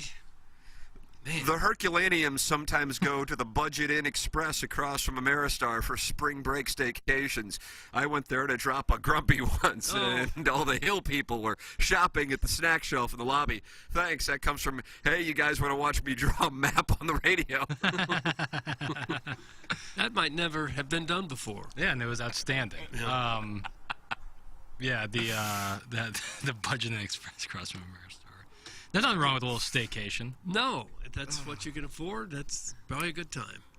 Breaking news just coming across the Engineer Design Facilities text inbox. This comes from one Deke Dotem. I will be attending the Dotem this year, dog. How about that? All right. Unbelievable. Unbelievable. I don't know how On a great scale that is. of 1 to 10, how awkward was the 2021 Dotem? Thanks. That's from the Hunchback of Von Castle.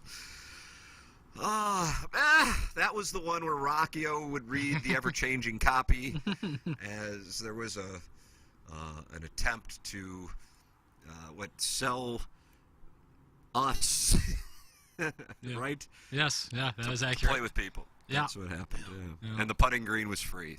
It was. It was And included. it happened in October, I guess, if memory serves. No, that one was in July. The Dotem was in July. We did the Lemmings later in the year.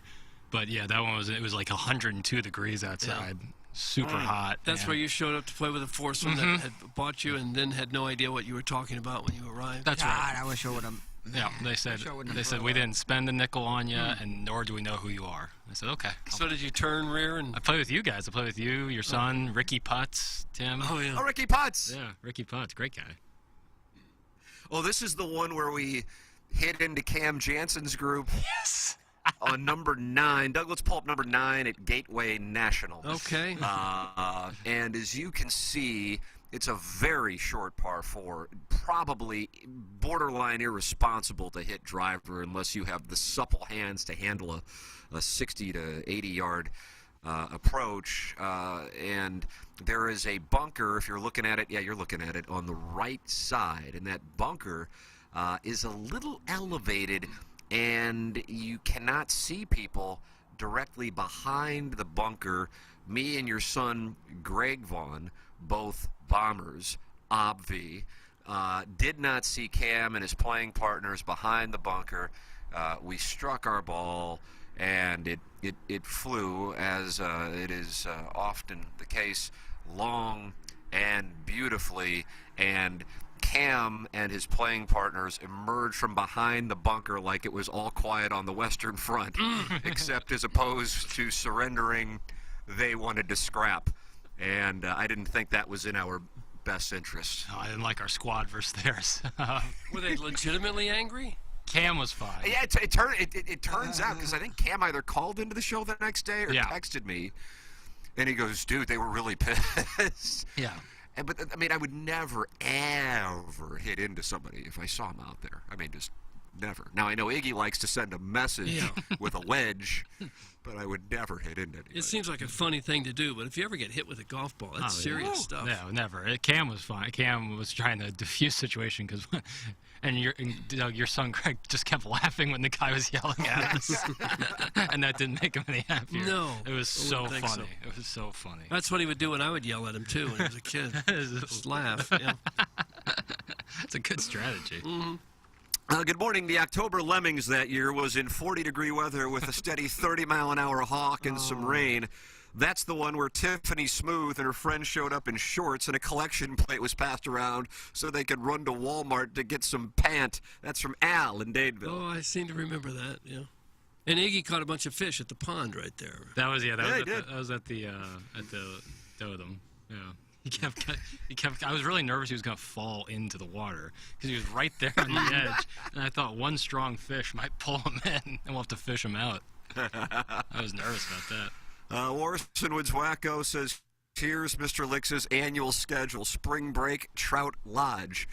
Memorial Day weekend, guest of father-in-law at Sunset Country Club pool opening. July, week vacation in Destin. That's from the Warson Woods Wacko, so I guess he knows what Mr. Licks has on the itinerary over the next few months. That doesn't sound too bad to me, really. Destin's nice. Trout Lodge. Isn't that the YMCA's thing in the Ozarks? Yes. Sunset Country Club is very nice. Yeah, I would take that. I would take that trip.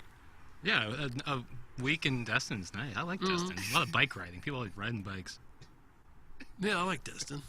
But you got to go when you can't really go in the dead of winter because it's probably not warm enough. Right. In the summer, it's really hot, but yeah, you deal with that. It's going to be hot anywhere. So there's really no time to go, but boy, we love it down there. Right now is the time to go. Carlos Spicy Wiener now going after Mr. Licks. Lies, lies, lies. I coach at Chaminade, and we see that leased Honda Odyssey with a 38 sticker in the pillar pickup line every damn day with that cold-calling dork inside of it. That's from Carlos Spicy Wiener. So it sounds like a number of people are corroborating that Mr. Licks is in a Honda Odyssey with a 30A sticker. He's in the carpool line? I guess. Oh, I didn't know anything about apparently there's a lot of people just watching the carpool line. It's like Steve outside of Biggie's. And watch it happen. That's right, Stephen Wildwood. That's odd. Yeah, I think. Who's your daddy is not happy with Mr. Licks. What moron buys a European car? Have fun with depreciation. That's from Who's Your Daddy. Doug, what cars appreciate in value? Well, maybe if you bought a rare vintage car. Even then. Antique car. Maybe. Like Corvettes have, certainly gone way, way up in value from the ones you bought in the 60s or 70s. If you have like a 67 Corvette, I can't imagine the maintenance you'd have to do on that thing to keep it running. Probably not that much because the cars were much simpler than they are today. People used to actually work on their cars back then. Mr. Licks now raging. He is sending this in caps, and it seems like he might be getting litigious.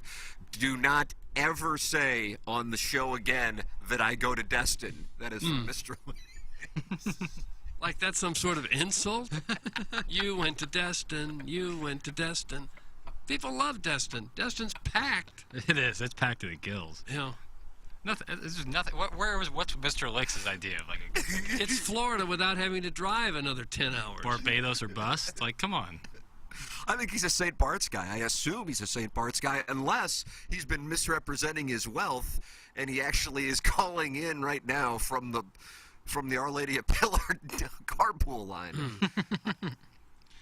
Yeah, that would be, with a juxtaposition, that would be. I think Turks and Caicos where I would most want to go. Oh, of course. Never been there. Seems nice. Are those Caribbean islands, are they any better to go to than Hawaii? I don't know. I've never been to Hawaii. Closer. I really want to go to Hawaii. I do too. It's just so darn far. Right. It's like a 5-hour flight from L.A. Oh, sure it is. But it seems like it's the move. Yeah, I've never been there either. Well, Doug, with Mark Hanna managing your portfolio, I would imagine it's a matter of time before you're going. Probably. Hell, you're going to the Mediterranean here in a couple of weeks. Mark Hanna's with Evergreen Wealth Strategies, 314-889-0503, or go online at evergreenstl.com. He sponsors Jeremy Rutherford every Wednesday here on the radio program. And a few more weeks in the Blues regular season. Jeremy Rutherford will join us coming up at 9 o'clock on today's presentation. Darren Pang will be with us on Munganess Balloon Party on 101 ESPN. Mark Hanna, 314-889-0503, or go online at evergreenstl.com. That's Mark Hanna with Evergreen Wealth Strategies. Couldn't be a better guy. Can't say enough good things about him. Mark Hanna, Evergreen Wealth Strategies, 314-889-0503. Sign up to be the TMA Listener of the Month. It's presented by Milagro Tequila. Only a few more days left in the month. How many more shows in the month of March? Today, Taboro, Friesbid, Bud Day, Tuesday, Wednesday. Doug, would that be, I guess, 8 shows? 8 shows, I think. That's what I got, 8. Okay, well, who's going to do it? Is somebody from Missouri going to win this month?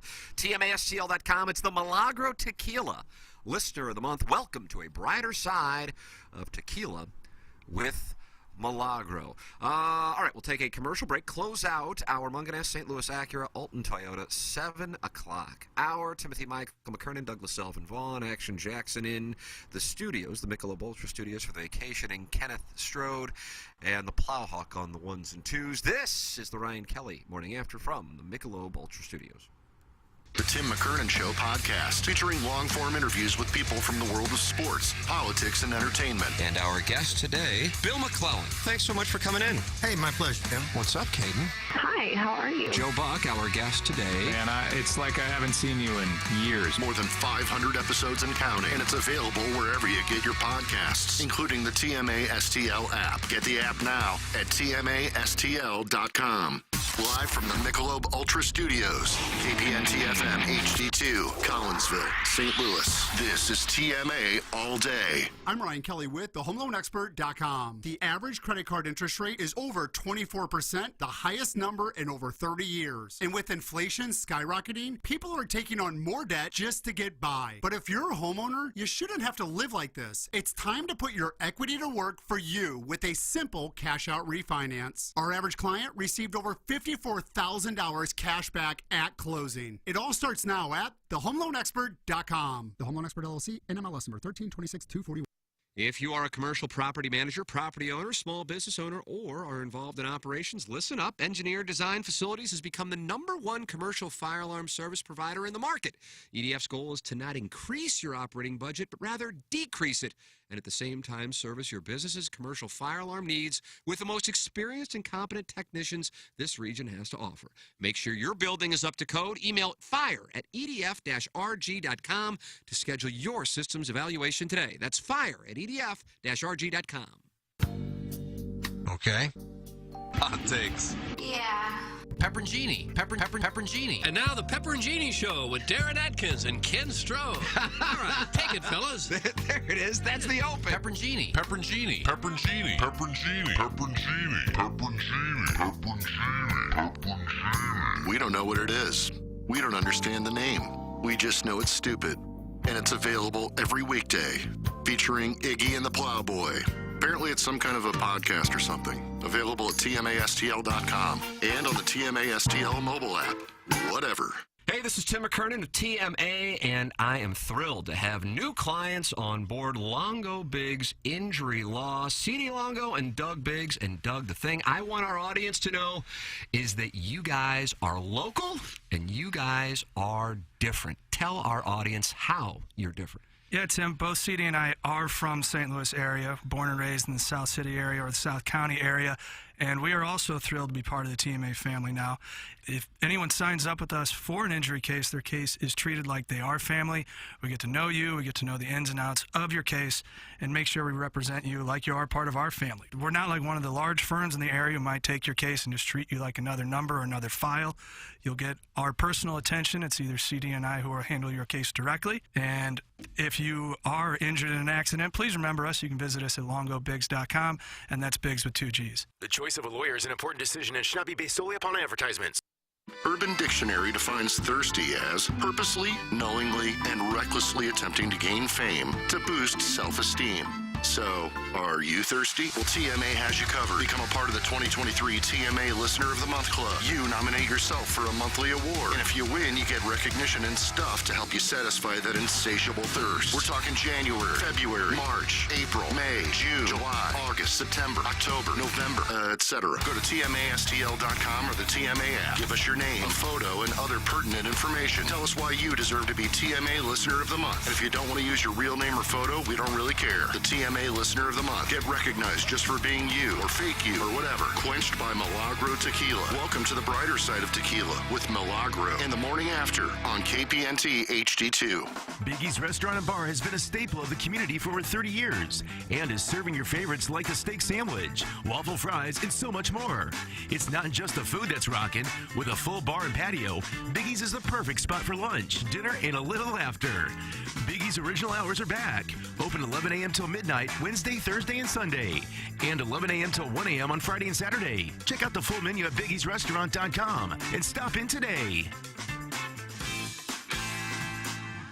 Driving the ball 300 yards is cool and impresses your buddies, but scoring amounts to getting the ball in the hole. Thus, the best way to lower your scores is to improve your short game. If you want a golf green that putts true and gives you real grass performance when practicing chips, pitches, and bunker shots, the only company to call is Clubhouse Turf, St. Louis's exclusive partner of Celebrity Greens. Each Clubhouse Turf signature green is unique in design and can create your own backyard golf experience that your family and friends will enjoy for years to come. Call Clubhouse Turf today at 314-802-6229 or visit them online at clubhouseturf.com. Hey, it's Jackson for Rosalita's. TMA listeners know that's always a great time to gather at Rosalita's. Why not start off with a happy hour Monday through Friday from 3 to 6 p.m.? Enjoy happy hour specials including $3 off of appetizers like the wildly popular carne con cerveza, marinated steak cooked to order and served on a sizzling skillet. The patio is heated and covered, plus Rosalita's offers live music on Thursdays and mariachi every weekend. Check out rosalitascantina.com or visit the downtown or DePere location today. Time to get your fiesta on at Rosalita's. Hey,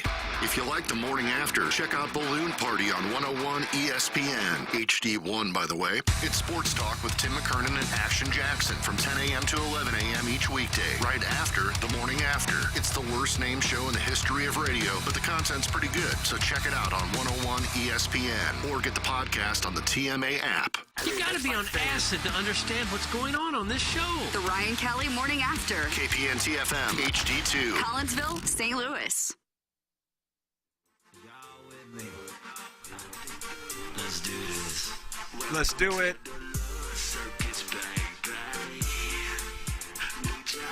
Josh.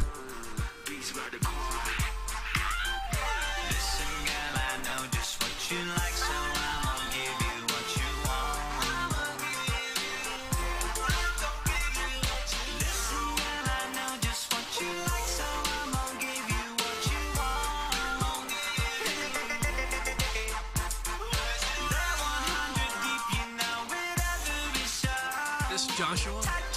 That's correct. This is outstanding. I don't think I've ever heard Love Circus. You know, some of the songs he did were actually pretty good. Boy. So I wonder why some songs make it big and some songs just kind of die on the vine.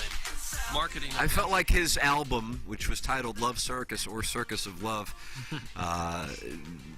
was like Thriller.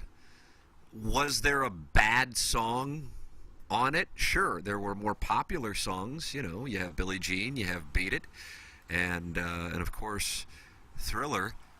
But I enjoyed PYT. I enjoyed Human Nature.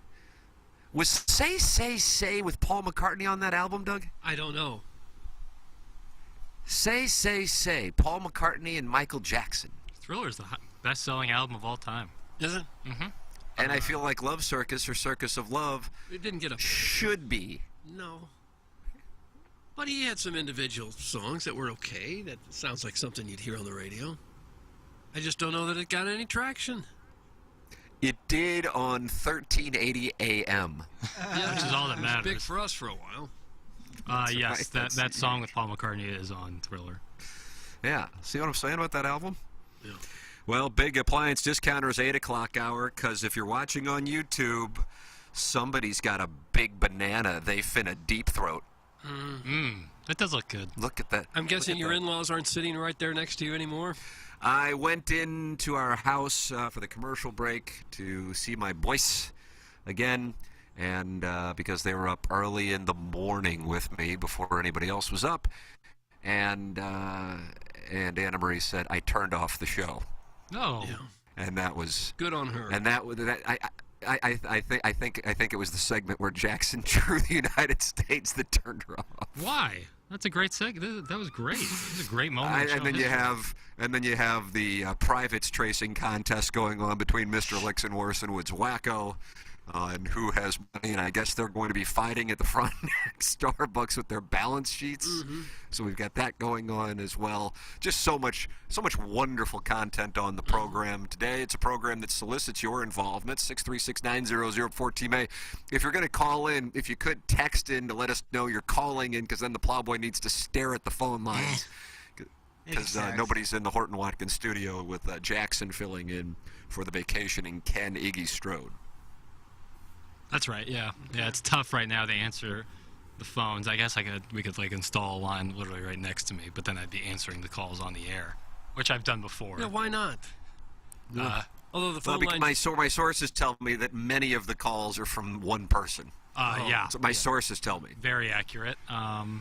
Probably so. Yeah, it's 100%. But, I still like to get, caller Buzz, caller Drew, Stephen Wildwood, Mr. Licks. Wonderful bank of callers. Yeah, we do. We have a real nice stable of callers. I don't know that I we like to get to them. So We if do you're going to that. call in, just shoot a text saying, hey, I'm going to call in, and me or Plowhawk will keep an eye on the phone line. Who should they text?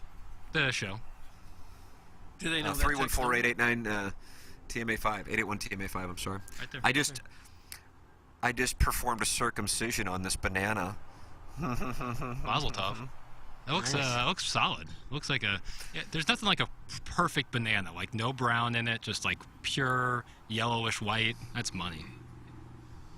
Good on a nice sandwich too. Pure yellowish white. Right, without how you describe the bruise marks on it, the mushy bruise parts, which technically means it's ripe, but never that.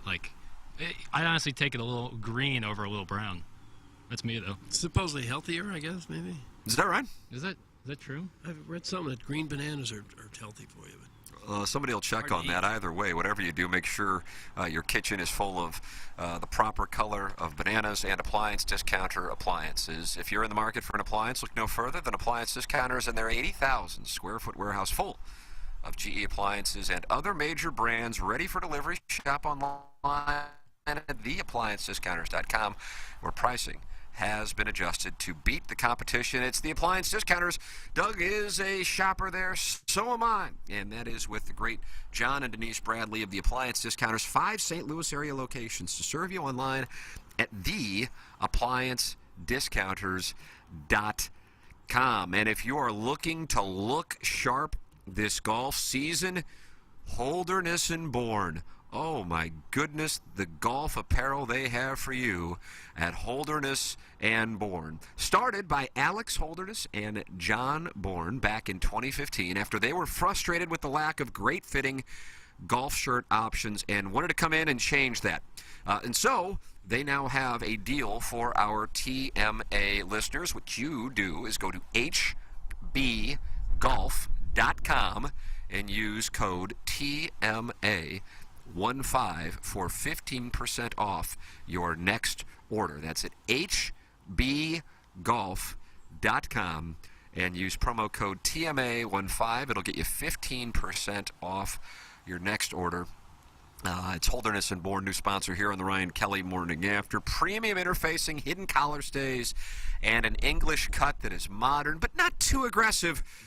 And you are going to look incredibly sharp when you go to hbgolf.com. You will see it for yourself. You see it on PGA Tour players. Chris Nagel wears Holderness and Bourne, and it is in 1,500 of the country's best pro shops, and you get it for 15% off by entering promo code TMA15. That is Holderness and Bourne. Appliance Discounters 8 o'clock hour here on the Ryan Kelly Morning After. What a presentation this one is for you, Doug, fresh off of the World Baseball Classic defeat last night. Also the Blues lose, but David Perron back in town. I think you call him Perzy, and what an ovation he received. I think Braden Shen said that was the loudest return player ovation he has heard in his Blues career. Really? Well, he was well loved here in all 3 of his stints. Losing him turned out to be a bad thing for the team. Yep. Almost every move they made in the offseason did not work out. Almost every one of them. To go from one of the better teams in the league to give Colorado its toughest playoff series on their way to the Cup to a team that was out of it midway through the season. I mean, they had a horrendous offseason. And the Perron move was one of the moves that triggered it. I was talking about this on 101 yesterday. It's one of the rare times that you had a large percentage of the fan base, and I'm talking about in sports in general, not specific to the Blues, first guessing not liking that move and concerned it would have a real negative impact on the season. And in this case, absolutely proved to play out that way. We were talking about other moves that in the moment, as in before it played out, and then you become a Take Smith going, Dexter Fowler sucks. Well, I remember us doing the show the morning after Dexter Fowler's contract, and it had a 90% approval rating. But this one people really didn't like. The Matt Carpenter contract extension in the moment, I was not only did I not like it, I was confused by it as to why they felt the need to extend him. What was another one, Jackson, that got a lot of attention, I feel like, yesterday? How about Petrangelo? Talking about this topic, but the Perron one, certainly, we were getting so many texts about that. Yeah, I think so. As weird as it sounds, considering his significance, I don't know if that... I think, Doug, because the difference there versus Perron is Perron was vocal in wanting to stay, whereas by the time Petrangelo hit the market, it was clear that there were some real tension elements to the negotiations and also an interest on the part of Petrangelo to look around, whereas Perron wanted to stay in St. Louis. He was vocal about it. He was on Randy Carrickter's show, not only before signing with the Red Wings, but afterwards, and he was clear that he wanted to stay, and so that made it even more rough from both Perron's perspective and the fans' perspective. Yeah. Well, Petrangelo wanted that no trade clause. Apparently, that was the big thing that got no movement. Yeah. So he must have wanted to stay if he wanted that, and then to take the heart and soul of the team. And I guess Vegas gave him $1 million a year more than what the Blues were offering, and then to think that you could replace him with Torrey Krug. I mean, give me a break. Boy, I'm telling you. I mean, what a moment in Blues history that is. The Arozarena one, that's the one. Mr. Big Cream texted that, and that was one. I mean, when I saw that, and I would guess, maybe Buck Swope can confirm this, the morning after the Cardinals beat the Braves, that's where Randy Arozarena was live streaming Mike Schultz's speech in Game 5 of the 2019 NLDS. I would wager that we were talking about the possibility of him being traded, because when I saw that, I go, God, he's going to get traded. So the Arozarena one, a number of people, I think, were thinking that was going to happen, and then sure enough, it did. And of course, the Cardinals said it didn't have anything to do with the live stream, and I understand them saying that, but I would bet otherwise. Yeah, probably did. Even at the time, though, we thought we were getting one of the best young pitchers in the minor leagues in Liberatore. Liberatore was so highly touted. We thought, okay, might miss a Arozarena, but look what you're getting. Liberatore just hadn't really panned out yet. Might still, but I think a lot of people, the way they sold it was they were getting a guy who's capable of being an ace of a pitching staff someday. Yeah. Uh-oh. It hasn't happened yet. He's still only 22. Yeah. When can we DFA him?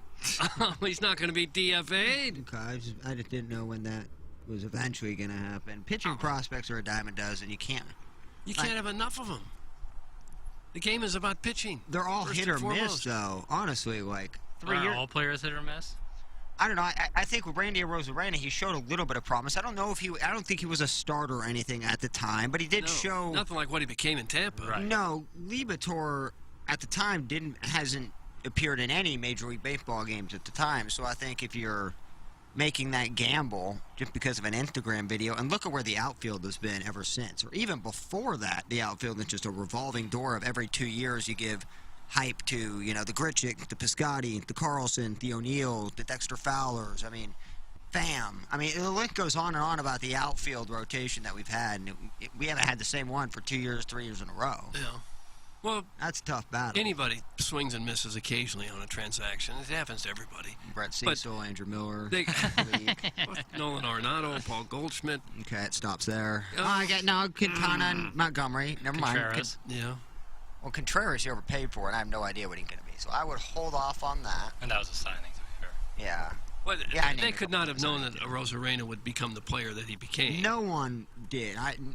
No way I knew he was going to be a 20-plus home run, 80-plus RBI guy. Yeah. But at the time, you needed an outfielder. You needed a guy with a little spark, and Yeah. I don't know, a little premature probably. Maybe they still would have traded him. I'm but sure they'd like to have that one back. I'm that's sure probably they the would. one. Yeah. Oh, just think about that outfield though with Jordan Walker and Arozarena. Be phenomenal. Mm-hmm. Doesn't matter if you have O'Neill, Carlson, whoever in that third spot. Those two are studs. They're high on O'Neill for this year. I guess if he's healthy, he hits. That body type it seems like you're like gonna tear a muscle almost every time you take off your shirt. Yeah. So. Well, he has won a couple Gold Gloves, right? No, he's not bad. I'm talking in terms of staying on the field all year. Right, he struggles to stay That's healthy. a tough battle to, trust. Whitey in a guy Herzog like used that. to tell those guys to eat some red meat.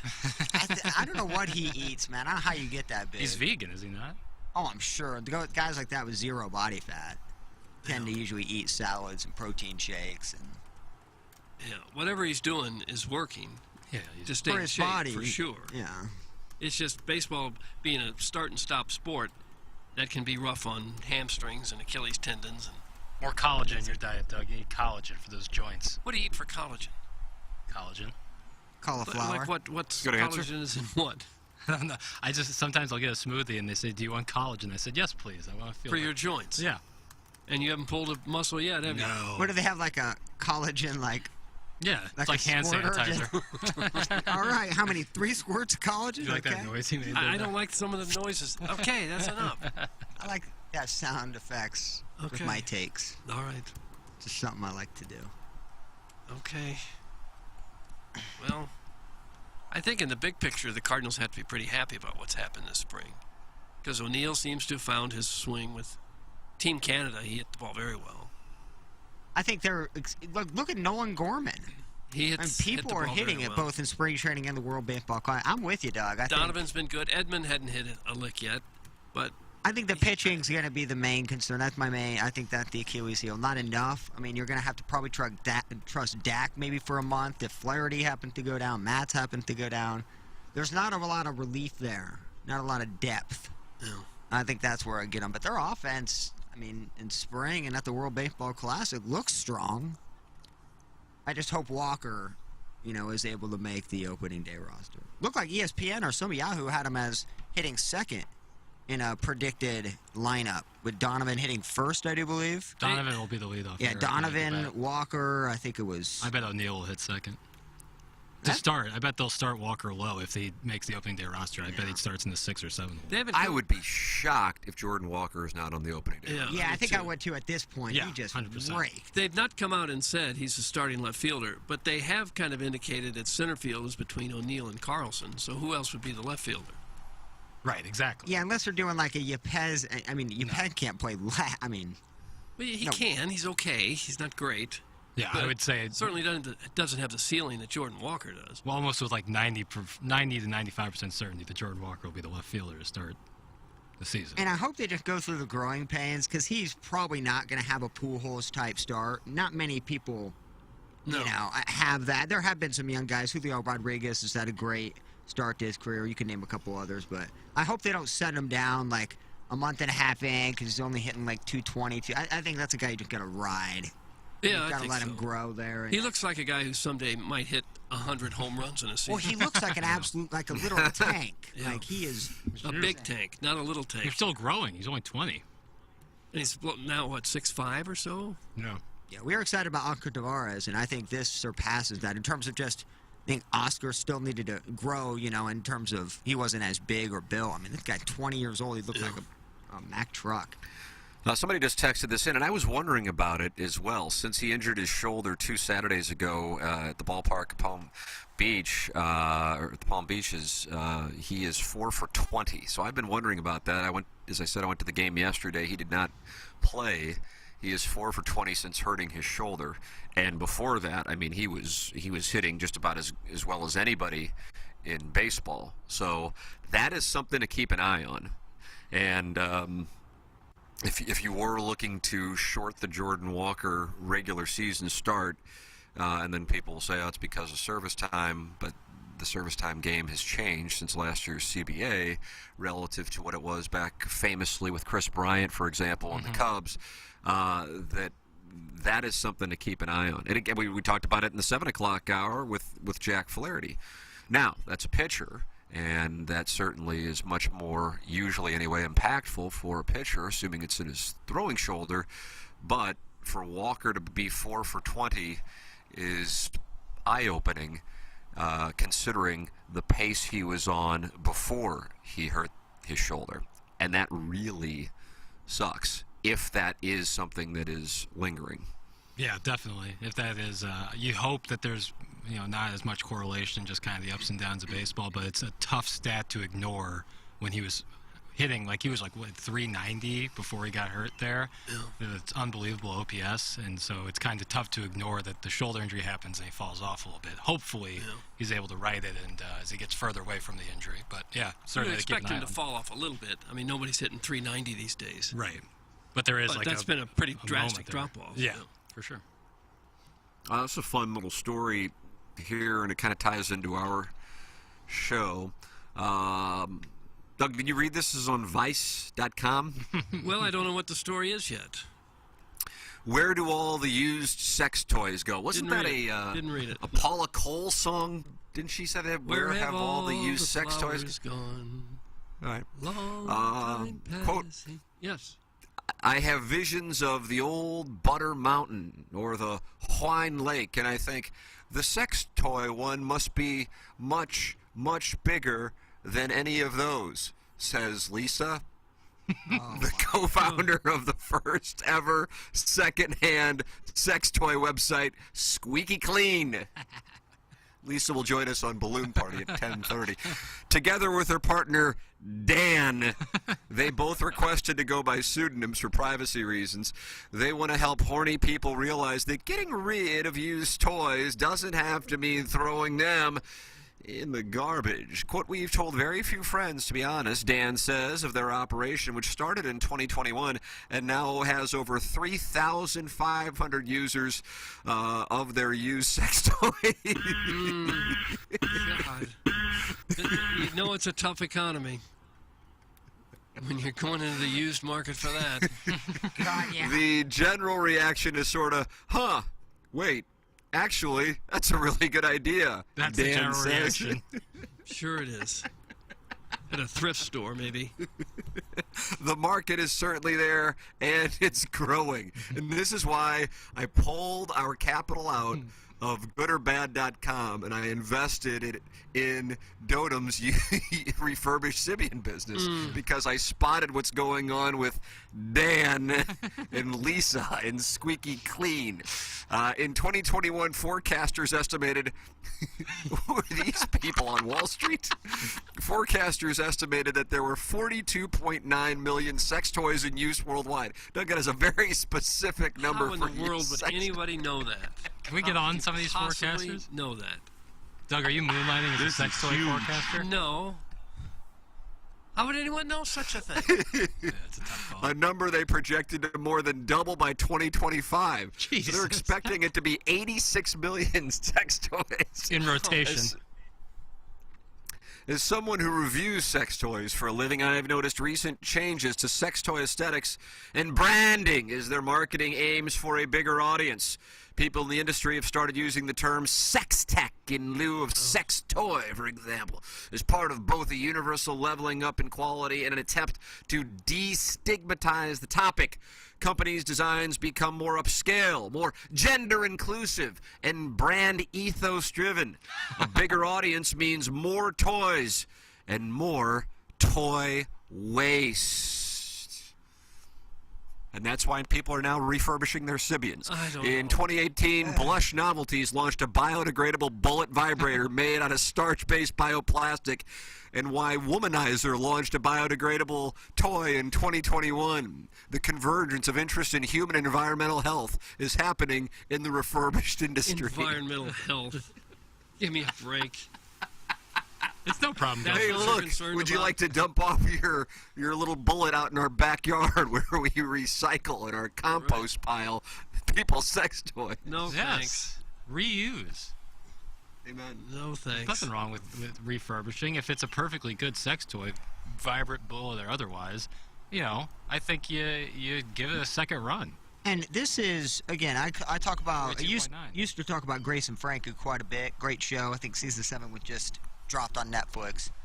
But during season 2, Frankie and Grace, they're over 75. They wanted a vibrator that didn't, give you, wrist issues, arthritis. Wanted to make sure it was bright. The battery was really bright.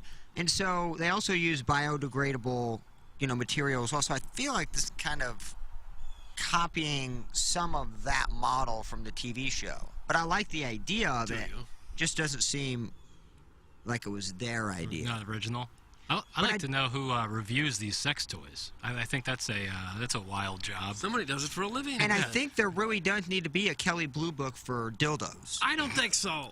How many owners? If it's a one-owner double-ended dildo, or with this, maybe if it's even a collector's item. This was, used by, Christy Canyon in a movie in 1988, and have it authorized and have a letter of authenticity. And I think you could go even further with that in collectibles. And but I really would like to know how many users. Right. If it's the 4th or 5th owner of this thing.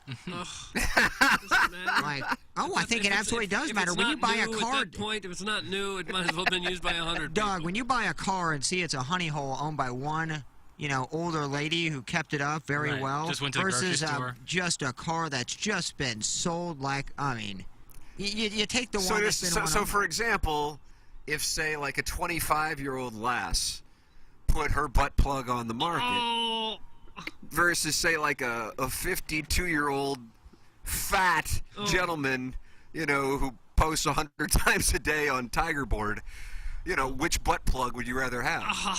The 25-year-old, but I think the butt plugs need a VIN number, because that 25-year-old, that could have been owned previously by a 48-year-old trucker in Barnhart.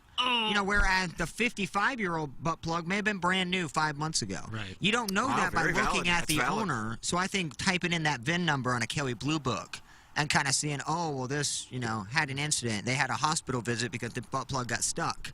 That's like, the items are only worth a couple bucks, right? It's not worth the hassle. No. Not even close. Doug, you have to be no a idea smart what sex toys consumer. are. You have to be a smart consumer. You can't just go buy stuff willy-nilly. You got to know what you're buying.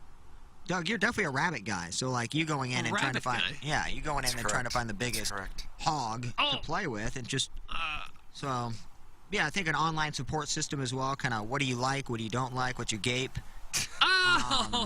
I think that they can direct you kind of to the right area. So I think it's a good idea. Yeah, I'm with Plowhawk. I really like this idea. I guess we have a business here again. We partner with Deke. He kind of seems like he's already got this rolling. And we got Juan from Pee Coolers already has an industry in, refurbished Sibians, so you can kind of use his factory for inventory. You've got your friend in the porn business. Maybe he could slide you some Matty Dread used equipment. Oh, absolutely. Yeah, collector's item. Have him sign it. Game-worn jerseys. Absolutely. Game-worn jerseys. Oh. You can see the stains. Oh, no. Tim, time for your family to turn the show back on again. Yes. That's from I figured the family was inside eating breakfast at the time, so... No, this is good stuff. This is exactly what we're looking for. This is good stuff. Doug, we all know that you can afford the new stuff, the brand new, fresh out of the wrapper. Some people gotta buy used. It's not. We don't all have barn offerings. A used $3 item. Yeah, it's not $3. I don't know. I've never bought this. I have a CRV with 210,000 miles on it. In butt plug terms, that thing is used. Seasoned. I mean, the car is that silver different. is just like it's on its second or third layer of that stainless steel. Stainless steel car? Well, no, I'm talking about the butt plugs. Oh. Gotcha. Those seem to be a bad idea. Ice cold. You got to keep those room temperature. Good morning. I bought my used Sibian at Play It Again Sports. It was gently used. Thanks. That's from the 314. They sell those there? Tough parking lot to get in there at Play It Again Sports, right there on Manchester. Dude, if there was a store that had a brick and mortar, I'm more talking about an online, but I think it would be funny if we turned this into a brick and mortar where up by the Lifetime Fitness just selling you. Yeah, put it in Huntley, put it in Frontenac. I think maybe Goodwill has a section. Yeah, I think after you talk to Log Cabin and see if they have twilight rates, you then go to Play It Again Sports and ask where is your used butt plug section. Oh. And you just kind of round it out. Can you imagine we make enough money in this to join Log Cabin and their extensive membership process is to tell me exactly how you made this money. Sure. Let me show you the spreadsheet. So we sold about 15,000 dildos in the month of May. Oh. It's like the country girl that said that she's got a little St. Charles in her. Too much. And they wouldn't take the family. Was that was a Orson? Mr. Licks anecdote. Yeah. I think it might have been. The wife had too much St. Charles. Yeah, it was Licks.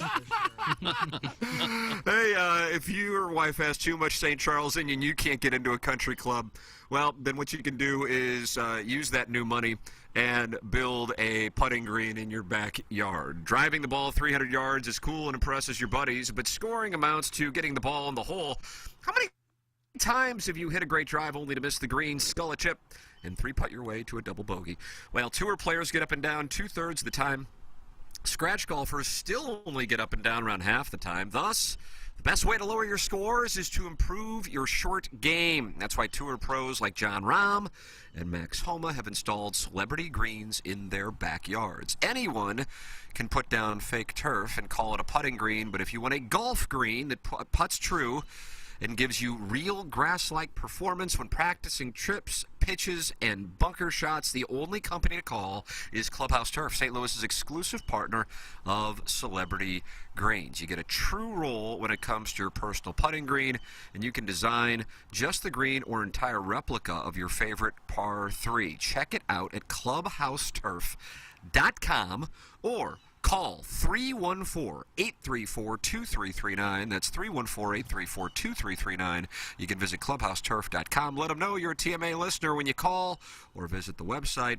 It is clubhouseturf.com, and you can have a putting green in your backyard. How do you do? Cardinals and Marlins lineup is out for today. As you would expect, you will not see Goldschmidt or Arenado, since they just got done playing less than 12 hours ago.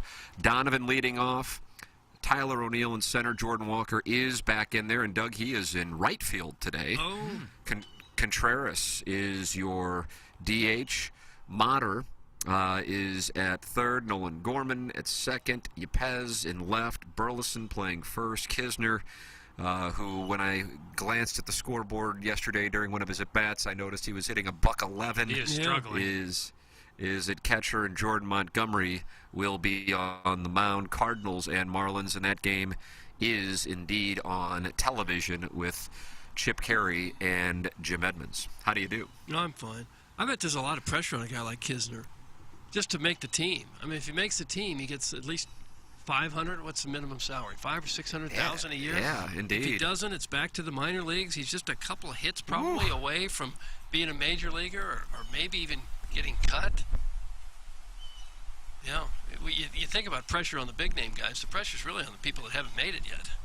I am telling you, you're exactly right on that. Actually, Ali Marmol talked about the situation with the backup catcher spot, which I realize isn't all that intriguing, considering that, Wilson Contreras is going to be in there. But he was really succinct and to the point. This is from John Denton, who covers the Cardinals for MLB.com, and he said, Ali Marmol said regarding the backup catcher spot, one guy is performing well, and the other guy hasn't up to this point. In this short period of time, Barrera has clearly outperformed Kisner. So I don't know what direction the Cardinals will go. And by the way, this reminds me of something I saw last night on the Twitter tweets, and I don't know what it's about.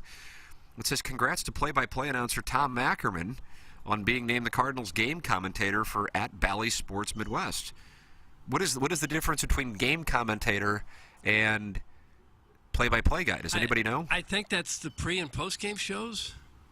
I think that's what they're Oh, really? calling that. Yeah, I think he's splitting the duties with Scott Warman and Alexa Dat.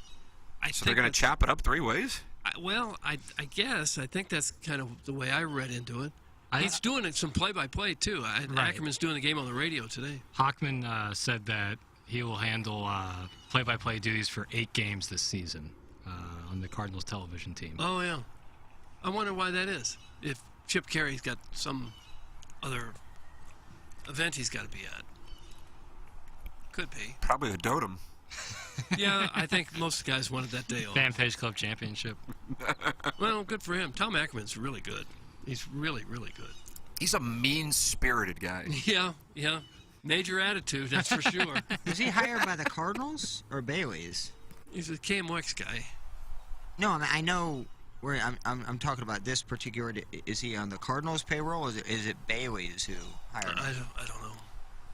I'm surprised you can hire anyone being $8 billion in debt, but I mean anything can happen, I guess, in this country. Isn't it weird? Boy, I got like 10 texts in a matter of seconds that he's calling 8 games. Where the hell have I been? Yeah. Has this been out there for a while? No, I saw Ben Hochman tweet it yesterday, like right after Balloon Party. I remember seeing that, and so yeah, that just came out. All I can think of is Chip Carey must have had prior engagements to do something else. Yeah. Right? Yeah. Because it's not like they signed him for 1 year and they want to groom Ackerman to be the Sure. guy for the Right, next right, 20. right, 'Cause Chip Carey's only, I think, 58, 57 or 8, so he's probably got 10 more years. At least. Shout out Tommy Ack. Mm-hmm. It led to Tommy Ack got Jennings all worked up about the NIT coming to St. Louis. Tommy Ack led to one of my favorite segments since we've been at Hubbard. When Jay, so you're excited? He goes, "I'll be down there next to Rammer and Earl." But it would be terrible to have the NIT here. Why? It would be terrible? Yeah. Why? We don't need another minor league thing going on.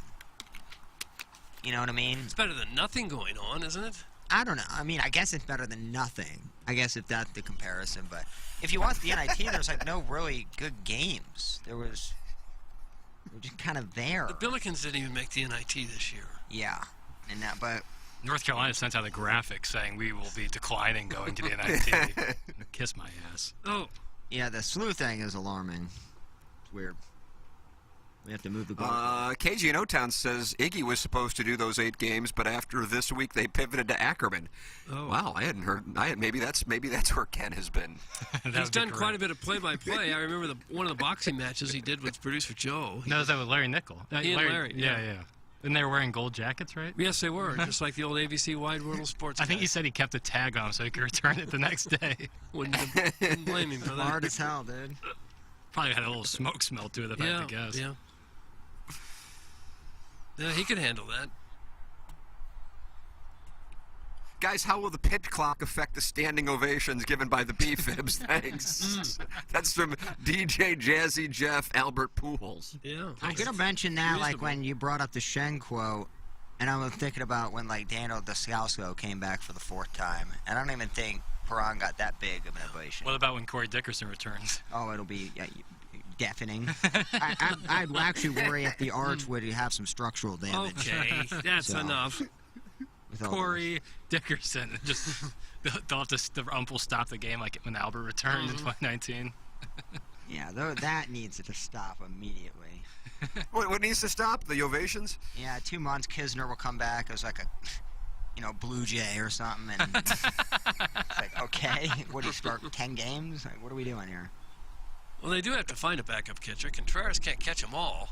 Even Barrera, who's outperformed Kisner's hitting a crisp 182. You can't have an automatic out in that position. Right, and Contreras probably will DH a couple of, not a decent amount, but some of the time. Okay, so I missed all of spring training so far, so fill me in.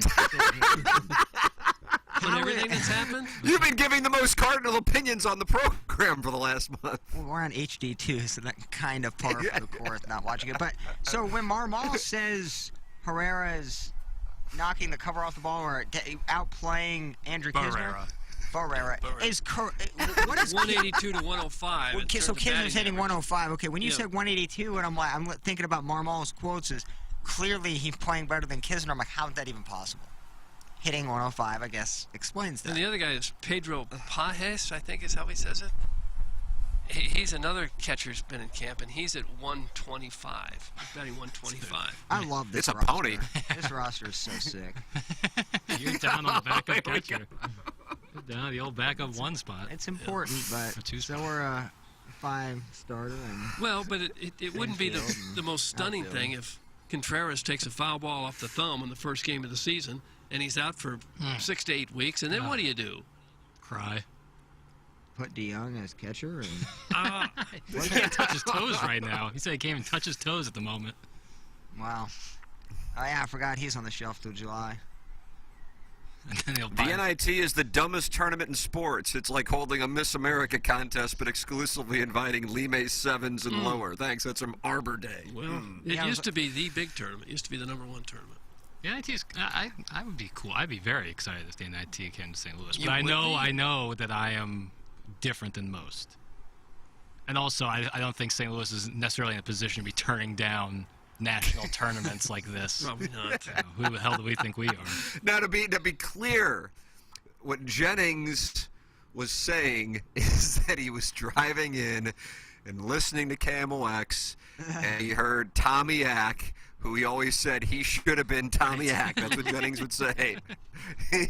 I heard Tommy Ack, and he says he's excited about the possibility of the NIT Final Four coming here. And that's what upset him. It wasn't that he said it would be bad for St. Louis. Right. It's that people would be excited about the NIT Final Four coming to St. Louis. Right. So I want to make sure that I represent our late, great friends' NIT Final Four take properly. Absolutely. You're absolutely right. And like I said, I know I'm on like an island saying I probably would be excited. But just taking it in general, not to what Jennings was saying, but just in general, like a tournament Final Four that was hosted at Madison Square Garden, the mecca of basketball in our #1 market, I don't think it would be a bad thing to have here. I'm not saying Jennings saying that, but I think people, like it should be, people could be, excited if that were the case. Jennings was saying it's okay if it's here, just don't be excited about it. And what would be the promos, like, on the radio? Come watch the 68th through 78th best teams in the country compete. Well, yeah, it's the secondary tournament, but unless the Final Four comes here for the big dance, not much better. So what wound up happening with that? Because that was more than a year ago, I think, when Jay was all worked up about it. They probably decided it's in against Vegas. St. Louis. Yeah. Oh, the NIT is really, they moved the Final Four to Las Vegas? I believe that's a great win for the NIT teams. I believe that is the case, that they did end up going to it's in Orleans Arena in Las Vegas. That's where the 2023 NIT semifinals and championship will be held on the 28th of March and the 30th of March. Might make some sense to have it there every year so people have some incentive to go to it. Right. Yeah, exactly. Yeah. I think that's a better site than St. Louis. Speaking of the NIT, Doug, did you watch the Oregon and Wisconsin game last night? Missed it. Oh, my Just God. completely swung and missed it. Edge of my seat. Well, Dana Altman, head coach of Ducky Wingy, was not happy in the fan base in Oregon last night because only 3,300 fans showed up. And he said, you see the commitment that Wisconsin makes with the cheerleaders and the band? We make a commitment, don't get me wrong, but you can just see how important it is to them. It's important to me. We should have more people here, all right? I mean, the guys played hard. 3,300 people, that's not good enough. If it's me, then get rid of me. If you need somebody else to be a promoter, to do something, but 3,300 people is embarrassing. I'm not in a very good mood, you can tell. If it's me, then make a change. Make the change. Somebody will hire me somewhere. I'll go coach junior college ball. I love junior college ball. Those guys are dogs. They want to be in the gym all the time. I love those guys. But 3,300 people for Wisconsin, I'm disappointed. And I appreciate the people who came. The 3,300 people who did come, great. I sure appreciate them. The people who have stuck with us. Again, I'm not a promoter. I'm not out in public. I don't have Twitter and all that stuff. My job is to coach. Dana Altman not happy with the attendance of the NIT game with Wisconsin last night. So he's a Power 5 coach. He disappointed the entire year by not making the tournament. Fans probably showed up, Doug, the entire season, regular season. You missed the tournament, bro. You're in a secondary, you're in the Bubba Watson ball striker bracket, the Fan Page Club Championship, bro. Like, no one cares, no one should care.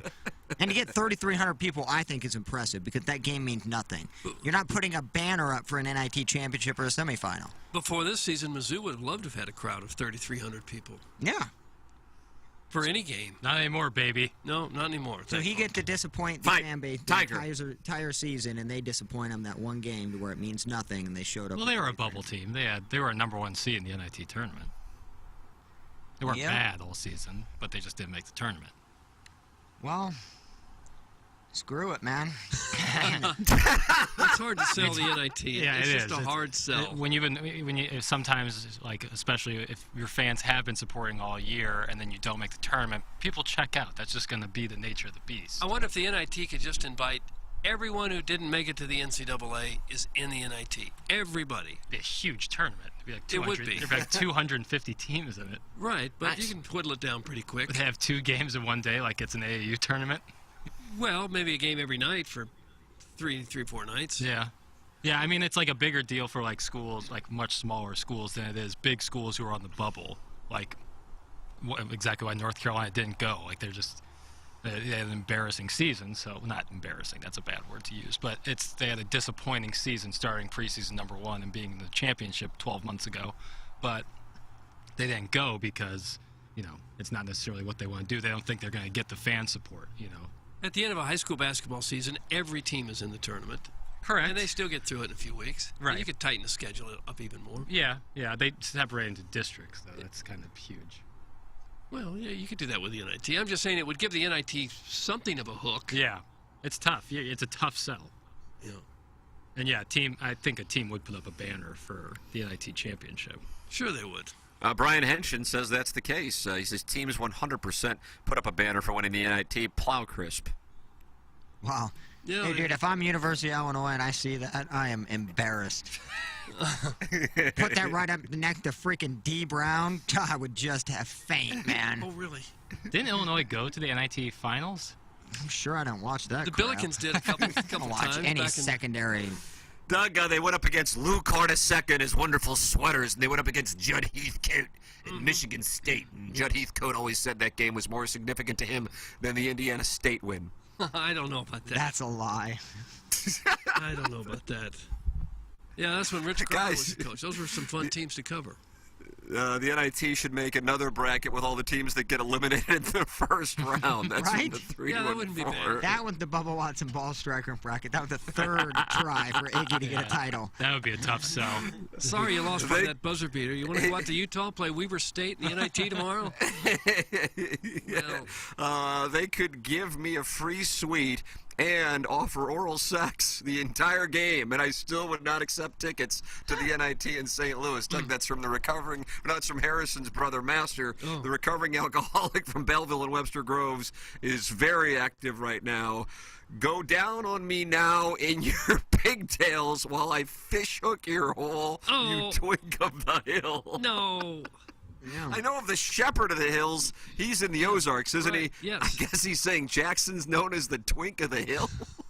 I can't really put my hair into pigtails. I don't have that much hair. Yeah. What hill? There's not a lot of hills in the Ladue area, are there? I live on the hill. Oh, that hill. That's why he's known as the Twink of the Hill. There's not really a hill there either. Yeah, there is. It's the highest point in the Where? city. Arsenal and Sublet. That's why it's called the Hill. It's the highest point in St. Louis. Wow, Doug, oh, you're look an at ass. someone who doesn't know their geography. But you don't see a Go hill. back to Crestwood, homie. You don't see much of a hill. Doesn't matter. That's why. I want to see a hill. You can't just call it a hill if it's not a big hill. We have the mounds, Doug. Yeah, this is the Mound City, and that's the That's hill. right, Mound City. That's We have correct. hills. They're going Where are the hills wild in in the Sunset Mound Hills? City. Overlooking George Winter Park. There's some big hills in Sunset Hills. Aren't our mounds Okay. radioactive? Are the mounds have Why like? would they be radioactive? Is there uranium in them? Oh no, isn't it by a landfill? There's a lot of things by landfills. Well, there's a I thought huge there was trash something with the mountain mounds. out there No, by that- the racetrack. Yeah, That's maybe what I'm seeing. smells funny. I haven't heard Doesn't that. smell funny at Maggie O'Brien's, though. It's a pony at Maggie O'Brien's, whether you're going for the Cardinal opener next week, a Blues game, or a Dowgies game or Battlehawks game. Hang out with the great Eddie McVeigh, 40 years on Market Street. It's a local pub, Irish pub, and you know exactly what you're going to get when you're going to Maggie O'Brien's, downtown St. Louis and Sunset Hills. You know you're going to get quality food and service from one of the best in the business, and that best is Eddie McVeigh. Maggie O'Brien's, pre- and post-game or anytime.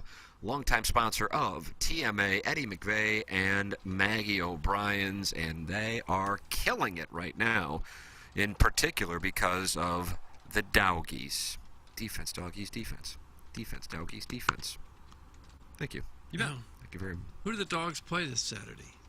Well, Doug, you're exactly right. They're taking on Real Salt Lake. Oh, gosh. Real. Is that Royal Salt Lake? Yeah, essentially. What's so royal about the Salt Lake? There's nothing. That's people in Europe do not like that they're named Real Salt Lake. They shouldn't be. Real Salt Lake. They'll be in Sandy, Utah. Oh. I'll watch it. Me too. The Breakfast Club is furious with the Plowhawk. He says, Plowsy just kind of sucks.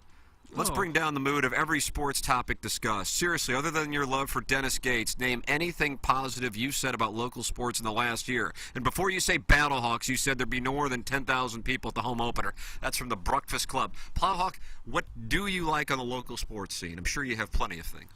I was very excited. I've been to 4 SLU games this year. I thought that'd be better, so I was excited about that. Hyped up the Illinois team almost the entire year until they lost to Arkansas. You excited about the Cardinals making a return trip to the playoffs? Just because I live in St. Louis doesn't mean I have to force myself to force feed Missouri basketball and football and act like I like it. That's what a rivalry is. I grew up not liking Mizzou. Yeah. Just like I grew up not liking the Cubs. That's why I'm a Cardinal fan. If I moved to Chicago tomorrow, am I supposed to just naturally become a Bulls and Cubs fan because I reside there? Screw that. Oh, you don't I'm not from St. Louis, bro. I can root for and demolish whoever I choose. Well, you can, yeah. Get back to work. So you didn't like this text? You didn't like the text? I could care less what a plumber from Alton. Alton in the plumbing community taking shots.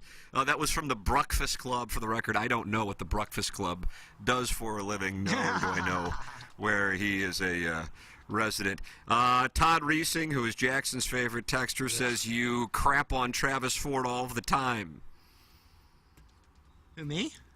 Yeah, he's they're still talking about you. Yeah, he's underachieved. What are we talking? We're moving the goalpost to keep him at his job. This is a can't-miss tournament team. They play in probably one of the worst leagues, I would say, in Division I. A10 not great. There's a lot worse leagues. But yeah, like it's 7. What is it on his 7th year with no tournament appearances? Is that what it is?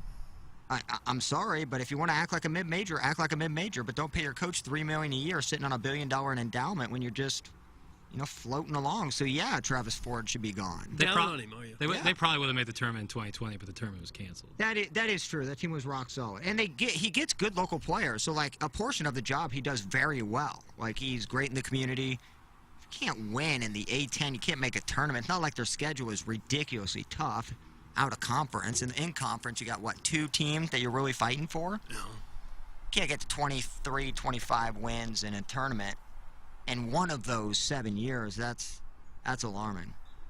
You're paying him Big East money, man. Like he'd be the 6th highest coach in the Big East.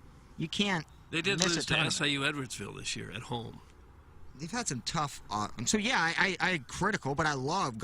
Jackson see me. I go to SLU games I go to 3 or 4 every year. I love going to Shavitz and love that university, but I think they could do better in terms of making the tournament. I don't think that's bashing them. I think that's a little bit of expectations. They did go to the tournament one year, right? Yeah, they did. Was it Travis Ford era? Okay, because I remember the celebration at the Student Center when they won. Somebody missed a shot that put the Billikens in. Okay, yeah, They win in 2019. Yeah. Okay, so is that the only one Ford went to? 2014 would have been Jimmy Cruz, if I'm not mistaken. Ooh, I love Don't that let me team. down, Jimmy Cruz. Love that team. So yes. Right here, Chad. Oh. Yeah, only. Jim Cruz was the greatest interview. It's just basketball. He doesn't know who's winning. That's a good one, though. The rim doesn't understand the game. Yeah. What? He's National Coach of the Year. Good, man. You just look at the scoreboard. Morrison Woods Wacko continues to buy up Plowboy stock. He says, give it to him, Plowboy. Tell this loser how it is. And by the way, you can no longer bash the SLU coach. It's one of the better revenue streams for my business and what is your future. That's from the Morrison Woods Wacko. I guess he's tied in with Travis Ford, and you are tied in with the Morrison Woods Wacko. So there you go. And that's fine. And I actually like Travis as a person, but I feel like, him buyout's insane, though, so maybe you can't get rid of him. But Well, it's just rinse, it's wash, rinse, repeat kind of thing. They for only him. have 10 tournament appearances in their history, so it's not crazy that him having one isn't like some shockingly low number. They've always been near the top of the A10. They just can't quite get over the top of the hill. Well, They're never bad. No, Seldom. They're seldom bad. I love the player that they get. I love that Larry Hughes Jr. is in the mix. I love that, Collins from St. Mary's. I like that they're getting local at Hargrove. You got a lot of local kids, which I love, and they're 3-4-star guys. But I think Sioux could be more than what they are. We got to wrap up our appliance discounters 8 o'clock hour. Before we do, I'd like to tell the people about the great Tommy Cibulka and VIP Auto Accessories, 314-428-3900, or email them, tommy.cibulka at VIPAutoaccessories.com. VIP commercial van and truck upfitting. And what they do is they get it all done for you at one place, their place. They are a full-service operation, a one-stop shop. They take the vehicle from point A to point Z.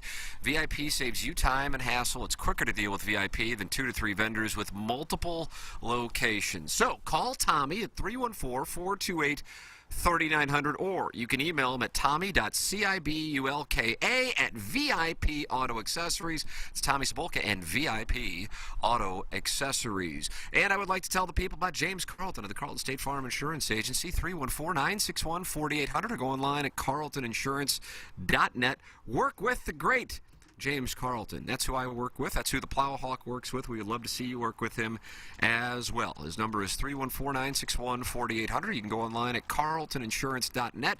When you type his name in Google, you see 307 5-star reviews for James Carlton and his staff. People raving about the work they do. And we got that email yesterday from a listener who said he immediately switched and he started saving 50%. Was kicking himself for not calling sooner and saving that much money sooner. 314-961-4800. What does it hurt to give him a call and try? 314-961-4800. Go online at carltoninsurance.net. We'll take a commercial break. Jeremy Rutherford coming up next. Your two-part questions are welcome. 314-881-TMA5. Engineer Design Facilities text inbox. JR coming up, and then the Design Air Heating and Cooling email today. This is the Ryan Kelly Morning After from the Michelob Ultra Studios. Ryan Kelly, the home loan expert, is with us. Ryan, we always have a soft spot in our heart for the military. I know you have done a lot to help the military over the years. What can you do to help them buy a home? Oh, you're not kidding. We definitely at the homeloanexpert.com appreciate all of the sacrifices that our service members have made over the years and continue to make to protect our freedoms and so we can live in this wonderful country that we have. And that's why we created the Hero Loan. If you have served in the military or one of your family members has served, you know about the VA loan, probably one of the best benefits of being in the military. The idea that you can buy a house legit with no money down. You can buy a house up to $2.5 million at the Home Loan Expert for no money down using your VA benefits. The problem in the past was there just wasn't a good lender doing VA loans, so they got a really nasty taste, but that's all changed. We can close VA loans in as little as 14 days. Think about that when you're talking about a refinance or a home purchase. Get the loan you deserve today by visiting HeroLoan.com, the only way to VA. Hey, this is Tim McKernan of TMA, and we are thrilled to have another new sponsor on board the show. A couple of guys I have gotten to know. Longo Biggs, Injury Law, Doug Biggs, and C.D. Longo here with me. And C.D., one of the things that I want our audience to know is this. When people get injured in an accident, they don't necessarily know what to do, and that's where you guys come into play. Yeah. Tim, it can be a very confusing process. If you get hurt in a car accident or injured some other way, people do not know what to do. They don't even know how to start a claim. We're going to take the hassle out of your hands and make the entire process very easy. Injury cases are potentially worth a lot of money. We're going to make sure you get every dollar you deserve. We're very excited to be part of the TMA family. We're hoping to have a lot of fun with this. If you are a loved one, do get injured, please remember us at Longo Biggs Injury Law. You can visit our website at longobiggs.com, and that is Biggs with 2 G's. The choice of a lawyer is an important decision and should not be based solely upon advertisements. Hey, this is Tim McKernan, and I am here with James Carlton, who also is my insurance agent. And James, these days, people just want to relax and not be thinking a whole lot about what they're protected from and what scares them and what they're not protected from. And that's where you guys come into play. Yeah, we look at it as aggravation versus devastation, right? If someone slammed on their brakes in front of you and you rear-ended them, are you protected? You've worked hard for everything you have. Have the confidence what's yours will remain yours. 314-961-4800. I'm a client, and I will proudly tell you to do business with James Carlton of the Carlton State Farm Insurance Agency in Webster Groves. Okay. Hot takes. Yeah. Pepperoncini. Pepperoncini. And now the Pepperoncini Show with Darren Atkins and Ken Stroh. All right, take it, fellas. There it is. That's the open. Pepperoncini. Pepperoncini. Pepperoncini. Pepperoncini. Pepperoncini. Pepperoncini. Pepperoncini. We don't know what it is. We don't understand the name. We just know it's stupid. And it's available every weekday, featuring Iggy and the Plowboy. Apparently it's some kind of a podcast or something. Available at TMASTL.com and on the TMASTL mobile app. Whatever. Hey, it's Jackson for Rosalita's. TMA listeners know that's always a great time to gather at Rosalita's. Why not start off with a happy hour Monday through Friday from 3 to 6 p.m.? Enjoy happy hour specials including $3 off of appetizers like the wildly popular carne con cerveza, marinated steak cooked to order and served on a sizzling skillet. The patio is heated and covered, plus Rosalita's offers live music on Thursdays and mariachi every weekend. Check out rosalitascantina.com or visit the downtown or DePere location today. Time to get your fiesta on at Rosalita's. Urban Dictionary defines thirsty as purposely, knowingly, and recklessly attempting to gain fame to boost self-esteem. So, are you thirsty? Well, TMA has you covered. Become a part of the 2023 TMA Listener of the Month Club. You nominate yourself for a monthly award. And if you win, you get recognition and stuff to help you satisfy that insatiable thirst. We're talking January, February, March, April, May, June, July, August, September, October, November, etc. Go to TMASTL.com or the TMA app. Give us your name, a photo, and other pertinent information. Tell us why you deserve to be TMA Listener of the Month. And if you don't want to use your real name or photo, we don't really care. The TMA Listener of the Month. Get recognized just for being you or fake you or whatever. Quenched by Milagro Tequila. Welcome to the brighter side of tequila with Milagro in the morning after on KPNT HD2. Hey, St. Louis. Eddie McVeigh here from Maggie O'Brien's. When you head downtown for a concert or Cards or Blues game, and now for the St. Louis City soccer game, please come see us at Maggie O'Brien's before and after your event. Take our shuttle to and from or stay in-house and watch your favorite team on our multiple high-def TVs. We look forward to seeing you soon at one of our 2 locations in Sunset Hills on South Lindbergh or downtown at the corner of Market and 20th Street. Union Station is next to us. Live from the Michelob Ultra Studios, KPNT FM HD2, Collinsville, St. Louis. This is TMA All Day. Now, back to the Ryan Kelly Morning After on KPNT HD2, Collinsville, St. Louis.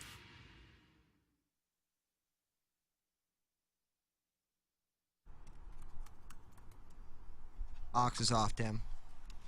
Boys Club. Boys Club. Boys Club.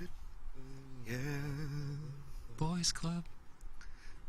Ooh, that was a little pitchy, dog. I don't want to discourage you from singing, though. Boys Club. Make love inside of Boys Club. That's correct. Ween got some. Ween is actually, I think, coming to St. Louis. August 5th. I saw that. Pageant, baby. No, Music Park. St. Louis Music Park. Oh, really? Okay. Yeah, St. Louis Music Park. That Boys Club song will be playing in your mountain retreat in Tennessee with your fellas, won't it? Wouldn't you like to know? Well, I think I do know. But you go ahead and have a good time if you can. Have some fun. Go outside and make love. When is that trip coming up? It's soon, isn't it? I will be out the 20th of April and the 21st of April. So the 2 days will be off. And I'll be back. Are you going to produce Balloon Party remotely? No. That's the short answer of it is no. I mean, I could send you some titillating questions. How about some links? I can do links. Right. Unfortunately, I can't, spit prose because I will be, of course, out of town. But, whatever is necessary to make Balloon Party as good as it possibly can be, I will do. Oh, my gosh. What a tribute. Ladies and gentlemen, joining us right now, presented by Mark Hanna of Evergreen Wealth Strategies. He is a big Balloon Party aficionado. Jeremy Rutherford with us. Wow, unbelievable. Oh, here he is, yeah. A big Balloon Party aficionado, but I'm a little disappointed in TMA. I became a subscriber last week on the YouTube thing. And as you guys know, I cover the Blues. I don't have a lot of time to pay attention to the Cardinals and training camp, so I base a lot of my opinions and thoughts on what I hear from you guys. And to hear Plow say, what's happened in spring training earlier? He's not impressed. Plow says, what's happening? I'm like, wait a minute. I've been basing a lot of my conversation points with friends based on what Plow's saying about spring training, and now I come to find out he's not even watching. Well, I haven't seen a Blues game since Christmas, so no, I'm taking a Blues game for Thursday, JR. Hey, neither have I. JR, what did you think last night of the festivities? They paid tribute to Billy Husso earlier on, and Wallman earlier on, and then the inevitable video for David Perron, and a monster ovation for him. It was monster. It was great. And so when you see this game on the calendar, you know what's coming, and how can you write this story a different way? I decided to sit down last week with the Blue Note production crew that does all the video work for the St. Louis Blues, and sat in their editing booth as they put together the video tribute, and kind of did a play-by-play of what they went through to kind of put that together. What are they looking for? What kind of theme? What do they want to say about David Perron? And so I had a little extra interest, excitement when that second TV timeout came last night, Tim, and you knew the video was going to come on. And there's been a bunch of them over the years, and for some really good players, well-deserved ovations. But last night, that was rocking. 2+ minutes, standing ovation, and David Perron kind of tearing up. So a really good night last night for David Perron fans. What kind of year has he had, for those of us who've kind of lost track of him?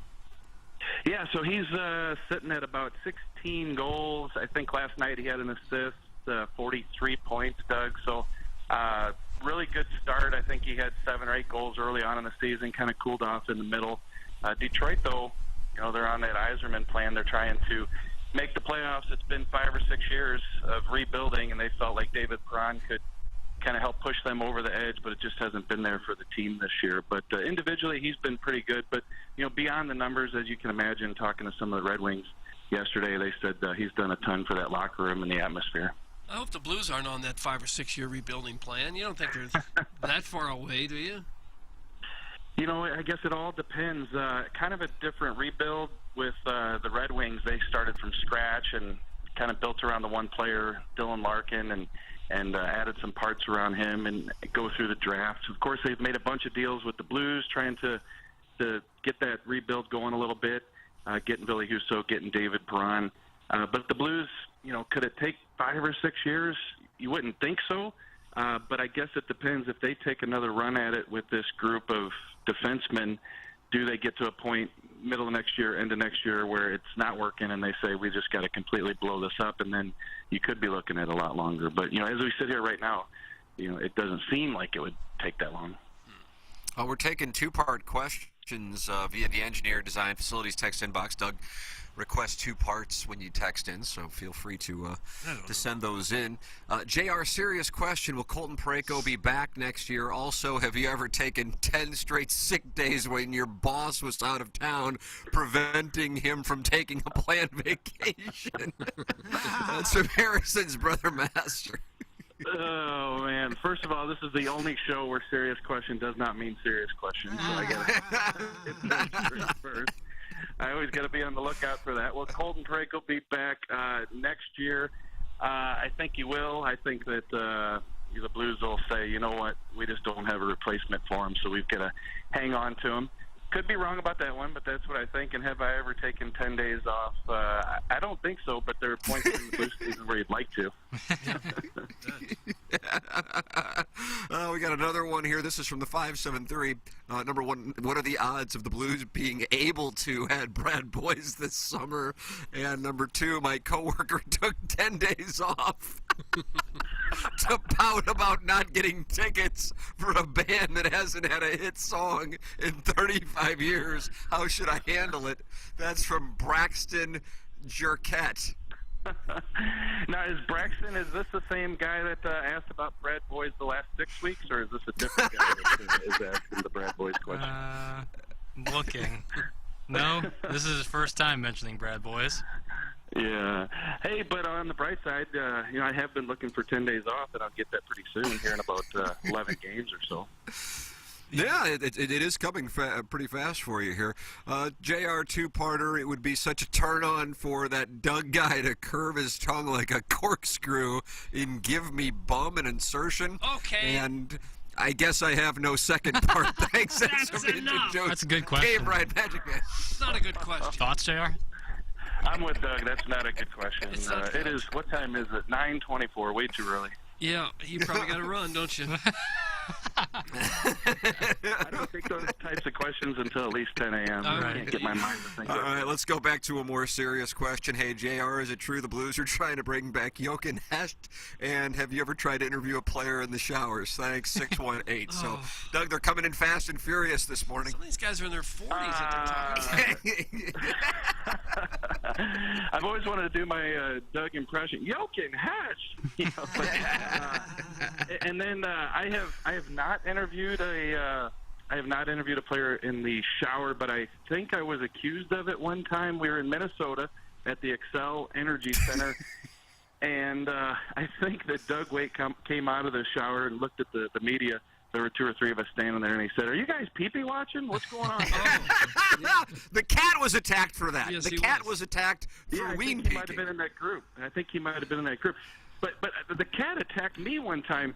True story. We're in Detroit. It's cold. You know, it's like whatever, year 2000. Back then, right, the black leather coats were in style.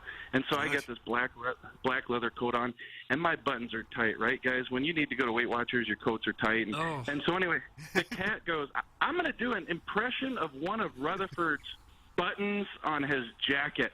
And what he does is he coiled up his entire body. He pressed his arms up against his chest, and he just shook for about 10 seconds. And then he explodes, and he goes, "F it, I'm out of here." Sorry you dealt with that sort of bullying. That's a $20 fine, is it not, JR? Yeah, it really is. Let's see. Hey, JR, what's your favorite Cassie Moore song, and why is it Cinderella's Gonna Stay Out Late? That's from KG, and he is in O-Town. Yeah, who's Cassie Moore? I'm from Imperial. Is that? Heaven's sake. Big time singer. Big time singing artist. Hit up Fuji Sushi if you're out there. Hey, JR, is Joel Hofer being tested to see if we can trade Binner before he cuts a guy with his skate blade? Also, do you know anybody looking for a gently used Mark Rycroft anal fleshlight? Oh, Look, that's from Mrs. Gianni Shanahan. Goodness. Flashlight. Well. Hey, Joel Hofer's been good, guys, huh? Or Plow, what do you think? Who? Oh, for heaven's sake. Blues Dog! Is he the skate sharpener? No, he's a goalie. Oh, okay. No, good for him. Appreciate his efforts there. He's been good. So what is the situation there? I mean, obviously, he has been playing well, and Darren Pang, I know, was on 101 ESPN yesterday, and he'll be joining Jackson and me here in about an hour, talking about, you know, not only his performance, but how he can really push Jordan Binnington. So what is the dynamic there, and what do you think the dynamic will be there?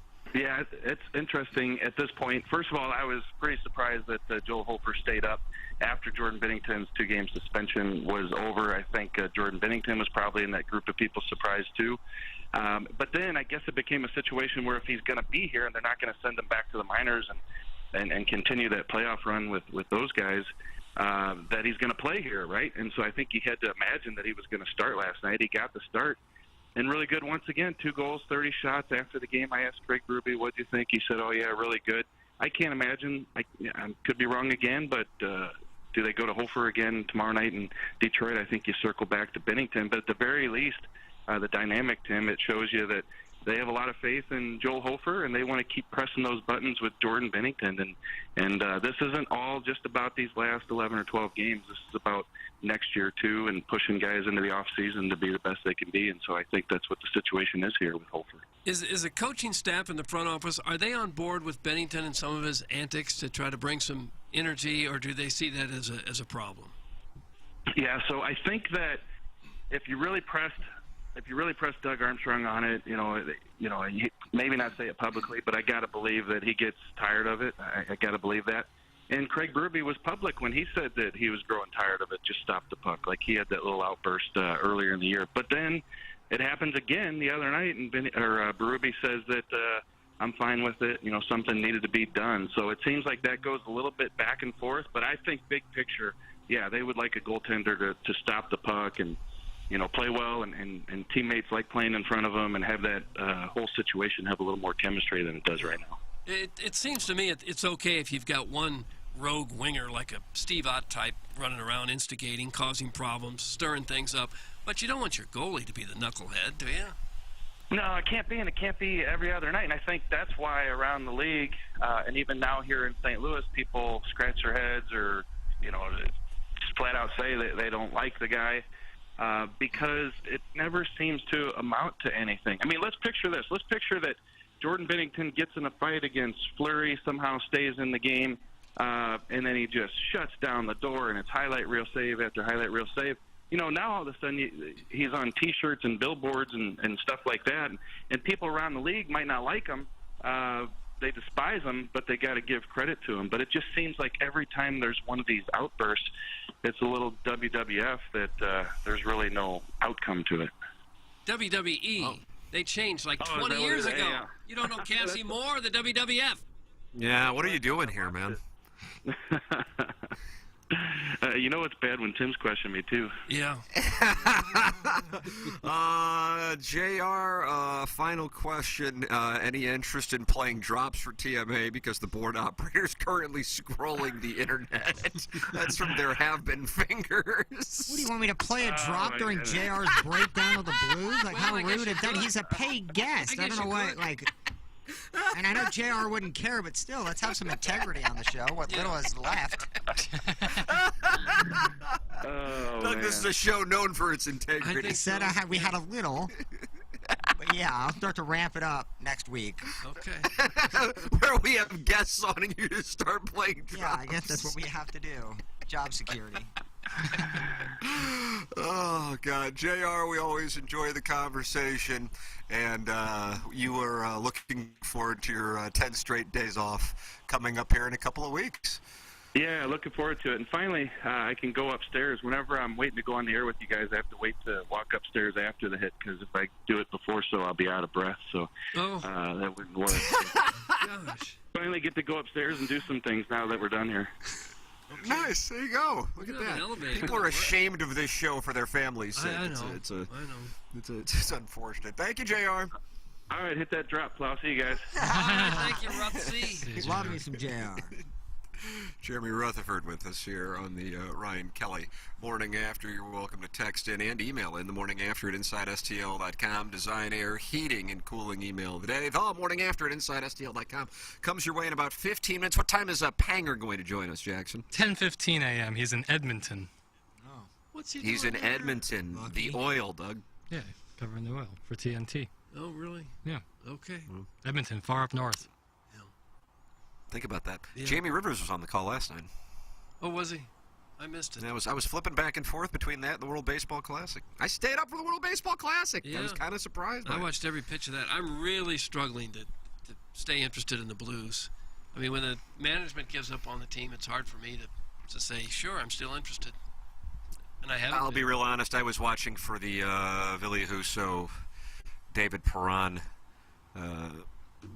acknowledgments, I guess is what you call them. If they were playing CBJ, you might not have been as locked in.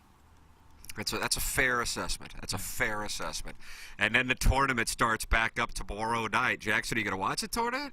Yeah, I will. I mean, You're over it. You're over it now. Well, I won't be over it for some months, but I still love the tournament. And who's your favorite team now? I said UCLA, but I'm really into Jerome Tang and the Kansas State Wildcats. To be honest with you, Jerome Tang is awesome, and I know he was on the short list of people Mizzou is considering. I love the decision of Dennis Gates, but Jerome Tang is awesome. They play a really fast-paced, high-flying basketball. They have a really cool point guard who was getting into it with Coach Cal, and so I want to see Kansas State. I don't think they have a team national championship. I think it's them and Virginia Tech are the only two Division I schools that team national championships. So I'd like in any sport. Not like a team one. I think they might have a fishing thing or something. But they won fishing national championship. Or some kind of agricultural award. But Kansas State is who I will be rooting for along with UCLA. But I don't really care. I just like watching hoop rock. And Hoop rock. Yeah, a little hoop rock. And we got What the hell is that? basketball, hoop rock. Hoop rock? That's right. Don't you ever say that on the show again? Yeah, Jerome. You should look. The video of Jerome Tang with his team in the locker room pregame is really cool. They're listening to "Low Down" by Lil Baby and clapping along, and he's really into it. I'm a big fan. Okay. Doug, was Lil Baby on Levitate with Dua Lipa? That's Da Baby. Or was that Da Baby? That was Da Baby. Do you get Lil Baby and Da Baby confused like I do? I get Bad Bunny confused with Da Baby. Lil Baby is 10 times better than Da Baby, so it's easy. It's easy for me to differentiate. KG No-Town just sent me a text. The video of Jerome Tang and his team pregame just made me a Kansas State fan. What'd they do pregame?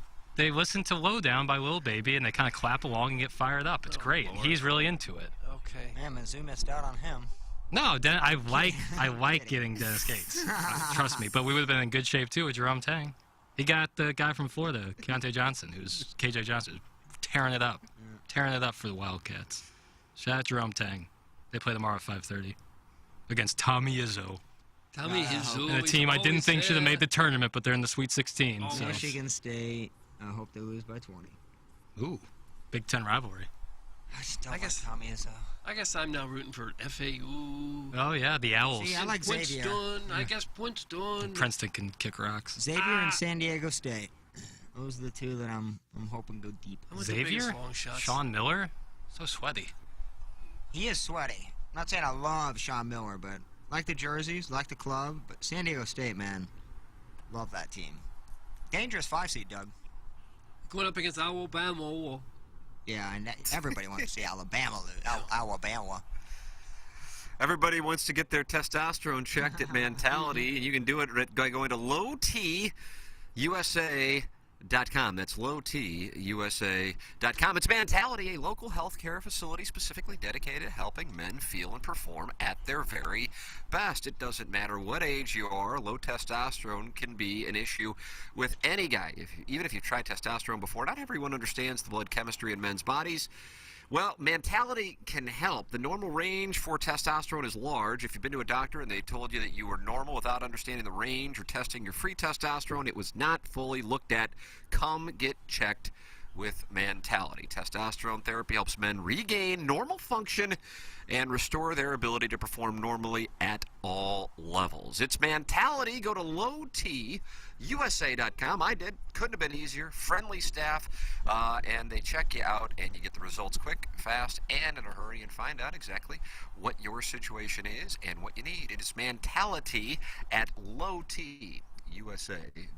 Coming up in 10 minutes, it's the Design, Air, Heating, and Cooling email today. Send your emails in the morning after at InsideSTL.com. The standings, wow, we got a Jim Dandy here in the Bunt the Porch. Ghost Rider to the Stars, Buck Swope, Hay Berry, all with 3 wins. Kevin Miller is lurking. He's got 2 wins. And then with 1 win apiece, Brian Henshin, shop steward for Iggy's Repeated Storytelling. My pronouns are he, him, and whole. And then finally, just a guy in a trench coat with a pocket full of batteries. Those all have 1 win so far in the Design, Air, Heating, and Cooling email of the month standings. Compete to be the TMA listener of the month by going to TMASTL.com. It's the Milagro Tequila TMA listener of the month. Beer Cats got it in January. Natty Nate in the month of February. Who's going to get it? Do you have any early favorites for the Milagro Tequila listener of the month for the Bunt the Borch? Anybody standing out right now at his tournament? Buck Swope is always going to be there. You know, he's got 3 email wins. Can't ignore that.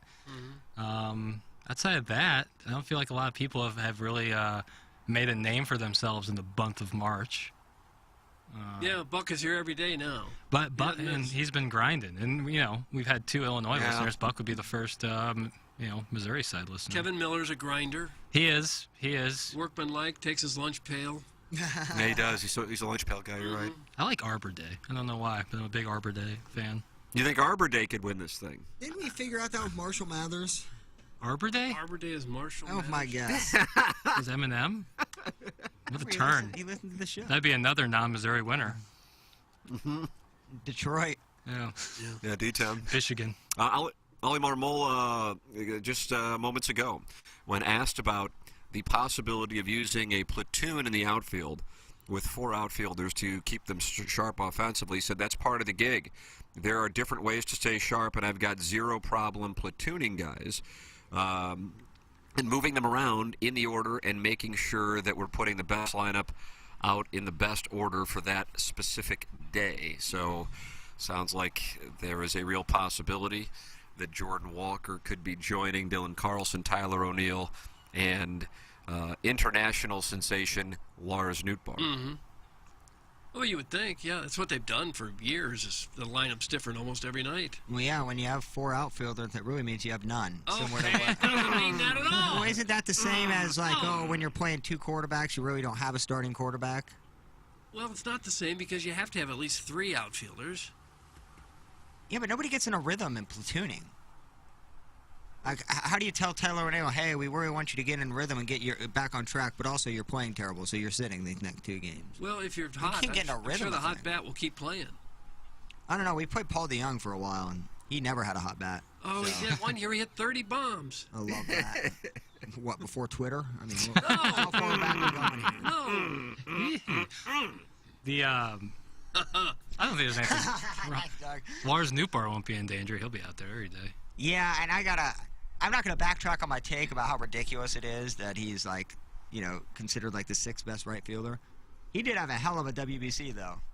Well, Ribby last night. Yeah. On a ground ball. He does look athletic. athletic. Ask how many. He looks the part, so. Still confused by the whole thing, but he may be pretty good. Cardinal over-under win total, Plowhawk 87.5. Where are you going? Man, that is such a good number, too.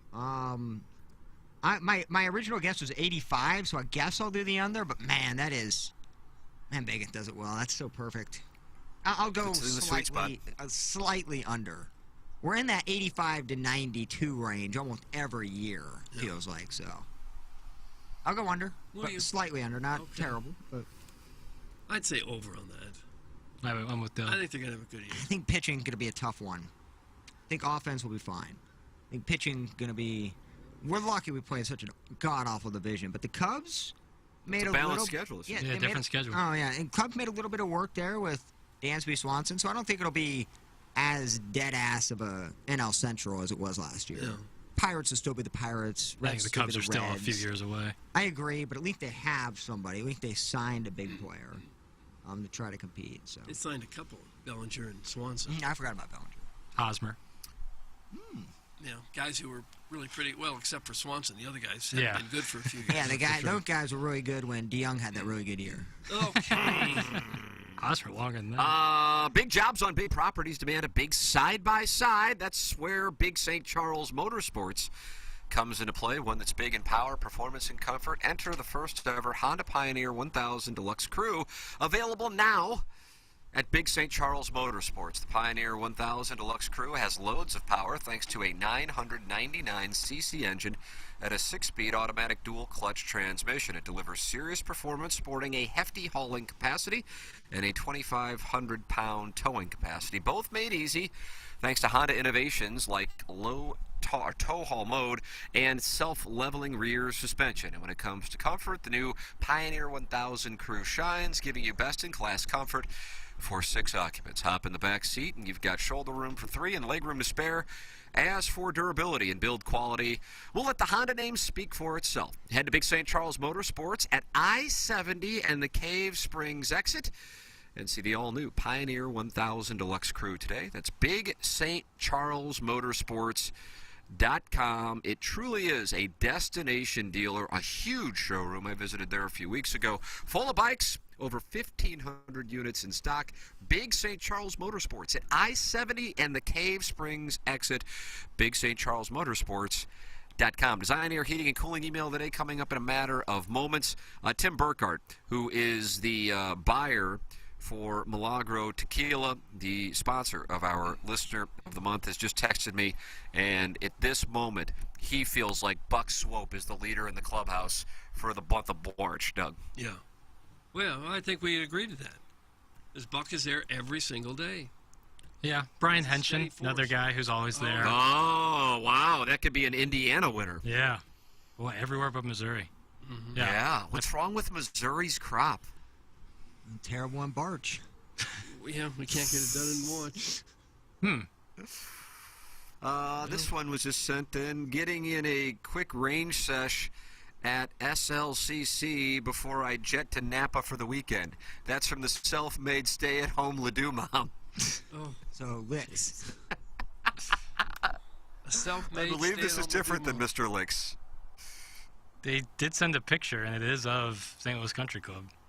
Is it? Doug, does that mean that this is real? Yeah, sure it does. Or someone who's just driving to the Schnooks there in Ledoux. I don't think you can take a picture and send it without it being the real deal. Because he's clearly, it looks like he's on Price or Ledoux Road. So And he it's didn't not get out of the necessarily that he's car. in there. Yeah, he's driving in the photo. You guys keep saying he. I told you, it's the self-made stay-at-home Ledoux mom. You're right. That's my bad. Thank you. She is, she's going to like the Barnes & Noble there on that little strip mall by the Shake Shack. Oh, she's a momtrepreneur? Yeah, probably getting some. There's a lot of self-help books at that Barnes & Noble. Is that right? Like 300 pages of it. What are you filling that with? You ever read any self-help books? Nah. No, but when I'm scrolling through TikTok, there's some guy on HGH screaming at me that I'm a 5-letter word for cat or kitten because I'm not up at 4 in the morning and fighting for it. Quit bitching about it. Go out there and fight for it. And I go, God, how in the hell did I get into this algorithm with this guy? It's unbelievable. There's like 1,000 of these guys now. No, they're spawning. Oh, I love What is that. going on with this? How did this happen? If you're not making $400,000 a year by 25, They start screaming at you? Yeah, you That's are. the deal? You are an idiot and don't deserve to be in society. That's what people. Really? They'll tell you how easy it is to make money. I should have been put down years ago then. Like an old dog. And it's always the thing where they say that it's so easy to make money, and then they're like, sign up for my self-help course. And that's the way you make 40 money. months, and that's how they're making That's money. the way you make the 400,000? Yeah, exactly. And so it's like, well, it's so confusing. But yeah, there's certainly a market for it, and some people have it cornered. Let me see. I'm going to open up my TikTok now and see what comes up first. Those Cavender twins were popping up yesterday quite a bit. I can tell you that. You. Let's see what we got. Here we go. If you're brand new to leadership, here are 2 questions that you need to ask every week. Number 1, how are you doing? This is a personal question. Not professional at all. When I'm asking the question, how are you doing, and I see them, they feel seen. They feel cared for. They began to trust me. And that leads to the second question. And this question can only be answered once you establish the trust that the first question does for you. Second question is, how can I help you win? Doug, there it is. God. That's what pops up on my... Well, the fact there it that is. you This said guy there- right here. I just open up my TikTok and he pops up for those of you watching on YouTube. The fact that Ken Coleman. you stayed on it long enough to read it means you're going to get a lot more of those. I'm going to get more of it. Every time you It's pretty easy. And then to- the second thing that came up is this guy talking about the Cavender twins. Oh, God, people, and that's what the thing, there's like a whole other cottage industry of commenting on what social media influencers are doing. Like telling stories about, like, filling people in on drama and stuff. I'm like, it's not only do I not care about the influencers themselves, I really don't care about the people who are commenting on it. But hey, that's some people like some things. And isn't it easy to tell people how to be successful? Yeah, word salad. Work harder. Work harder. Right. Get Get your up. MBA, then get your doctorate degree, then work out every day and always eat just the right foods. Yeah, that'll do it. Get up when you think is early, and then get up an hour before that. Right. Like they'll and always be working. Right. Motivational speakers are a joke, dude. They're an absolute joke. That Sam Ochoa, who used to play, back up in the NFL. He was in a couple like Mercedes-Benz commercials. Motivational speakers just pulling things out of your ass that What about means Tony nothing. Robbins? Oh, that's a joke. It's a scam for people like us. Little minions who think you can buy a DVD and become a millionaire. Those are people that are. Listen. I get the guys doing it. I understand. buying I it. really do. What I'm stunned by is that people are buying it. Yeah, it's That's the thing. Yeah. Holy crap. It's like, Tim, you put. But I mean, hey, God bless. If you can't spot the sucker at the table, you're the sucker. And if you're ordering motivational speaker DVDs, you're the sucker. If you're ordering any DVDs at this point, you might be a sucker. Well, that's true. Ladies and gentlemen, it is time for the Design Air Heating and Cooling email of the day. Oh, there's a lot in the filtered file today. Yeah, good batch. Okay. Come and listen to my story about a man named Doug, khaki hottie, just as cute as a bug. And then one day he was playing pocket pool, and up from behind came a wandering tool, a stiff one that is, ready to roll. All me. Well, the first thing you know, old Doug's flipping around, bucking and screaming like a rodeo clown. The crowd said, "Doug, take it all in." Then I covered him with my love from my head to his chin. Okay, that's plenty. Who was it, Tim? It's a girl, actually, which is weird. Sure it was. It's from Maya, and then her last name is Dixon. Maya Dixon, French lady, and she's been suspended. I don't know if people are taking the suspension log as seriously as they should, because it does carry a lot of weight. It stays on your record, and for a period of 2 days' time, Maya Dixon has been suspended. And Young, I'm just trying to get on the board here, so sending in a participation email. Thanks, and probably stay tuned. Plow's talking as I type this, and he's a silver mine for email content. That's from #1 Asian intern Brian Henshin. Show him Budsman. Sign up for my TMA newsletter and donate a $1, and I'll get you early access to Plow's used plug store. Brian Henshin. Brian Henshin. Mr. Buck could see that. We flipped a coin, me and Keith. I told him that I was tired of our current lovemaking relationship. He told me he was happy to switch things up and tickle my fancy, tee-hee. How's about this, champ? He said strongly. Tails you bottom, heads I top. Since I went to public school south of Litzinger, I had no idea he was fooling me. And my hole. I knew Keith to be many things, but a hole trickster isn't one of them. Now I'm sad. I broke it off with Keith. My hole is tightening back up. It's uncomfortable. I can hear my gas and my thoughts again. Danny Tanner. Danny Tanner. Iggy's idea to leave the fan page is looking smarter and smarter every day because the TMA fan page has recently transitioned into an MLS ticket resale site for fair-weather diabetics who don't want to sit in cold weather. Just post your tickets on StubHub like the rest of the world. I would leave the fan page too, but I doubt I could survive without content like this head-scratching post. How do I get to the Battle Logs game?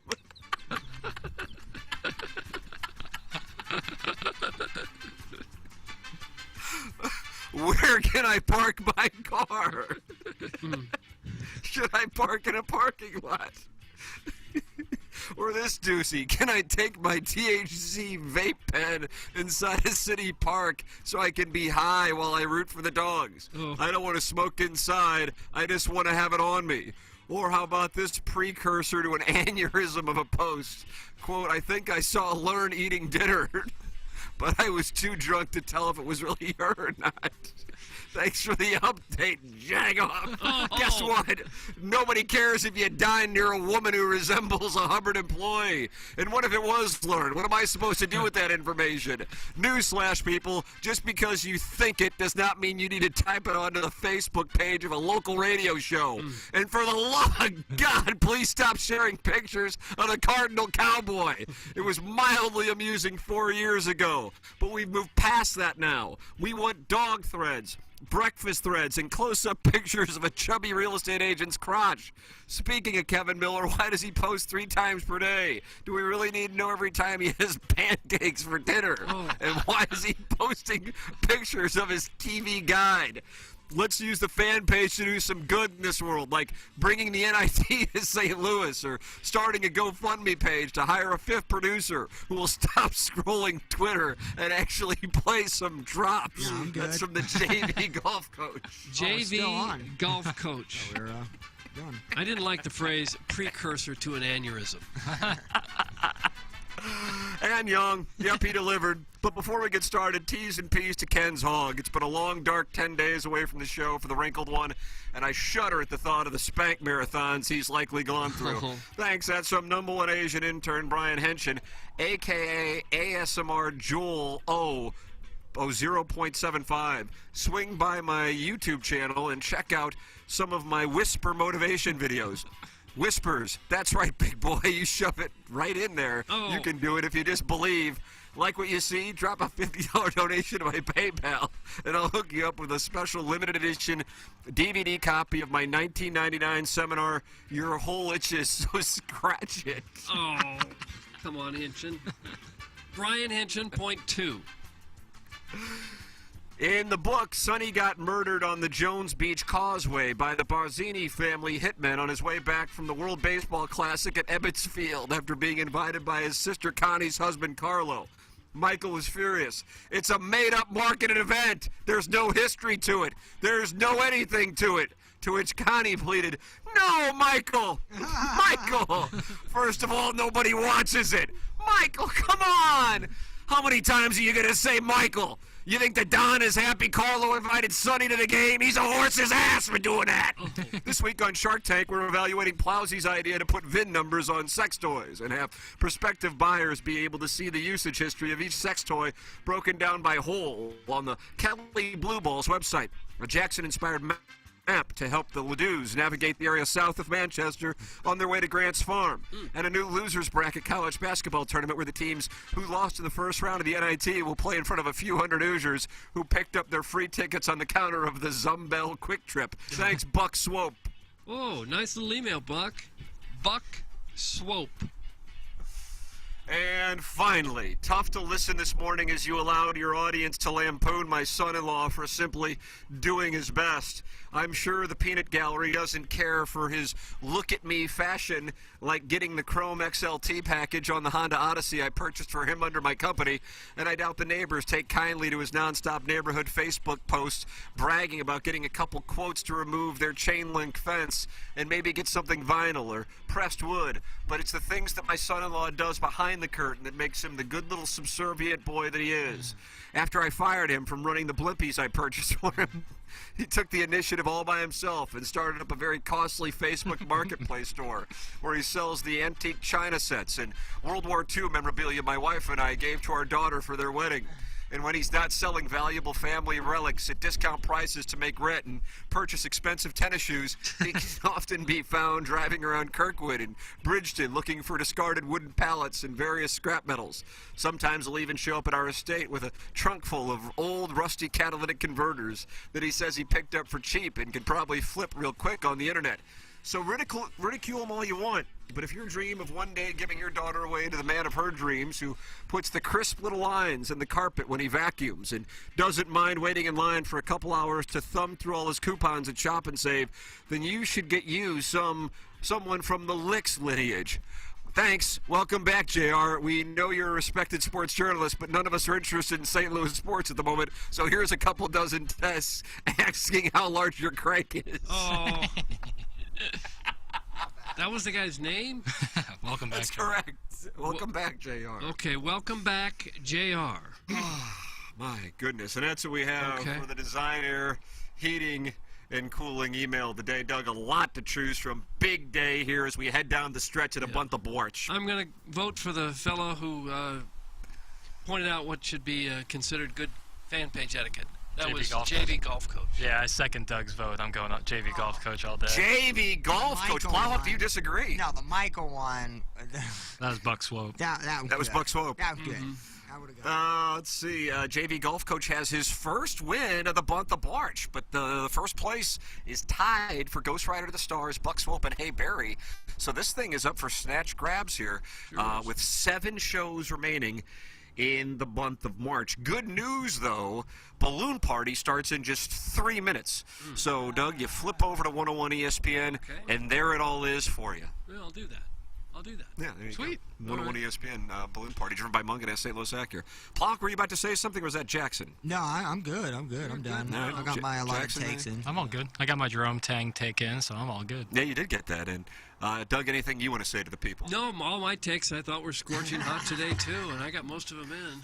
Yeah, they're all in, and that means it's time for us to go for the Plowhawk, for Action Jackson, in for the vacationing Ken Strode, for my brother Kevin, for Douglas Sullivan Vaughn. I'm Tim McKernan. This has been the Ryan Kelly Morning After from the Michelob Ultra Studios. Live from the Michelob Ultra Studios,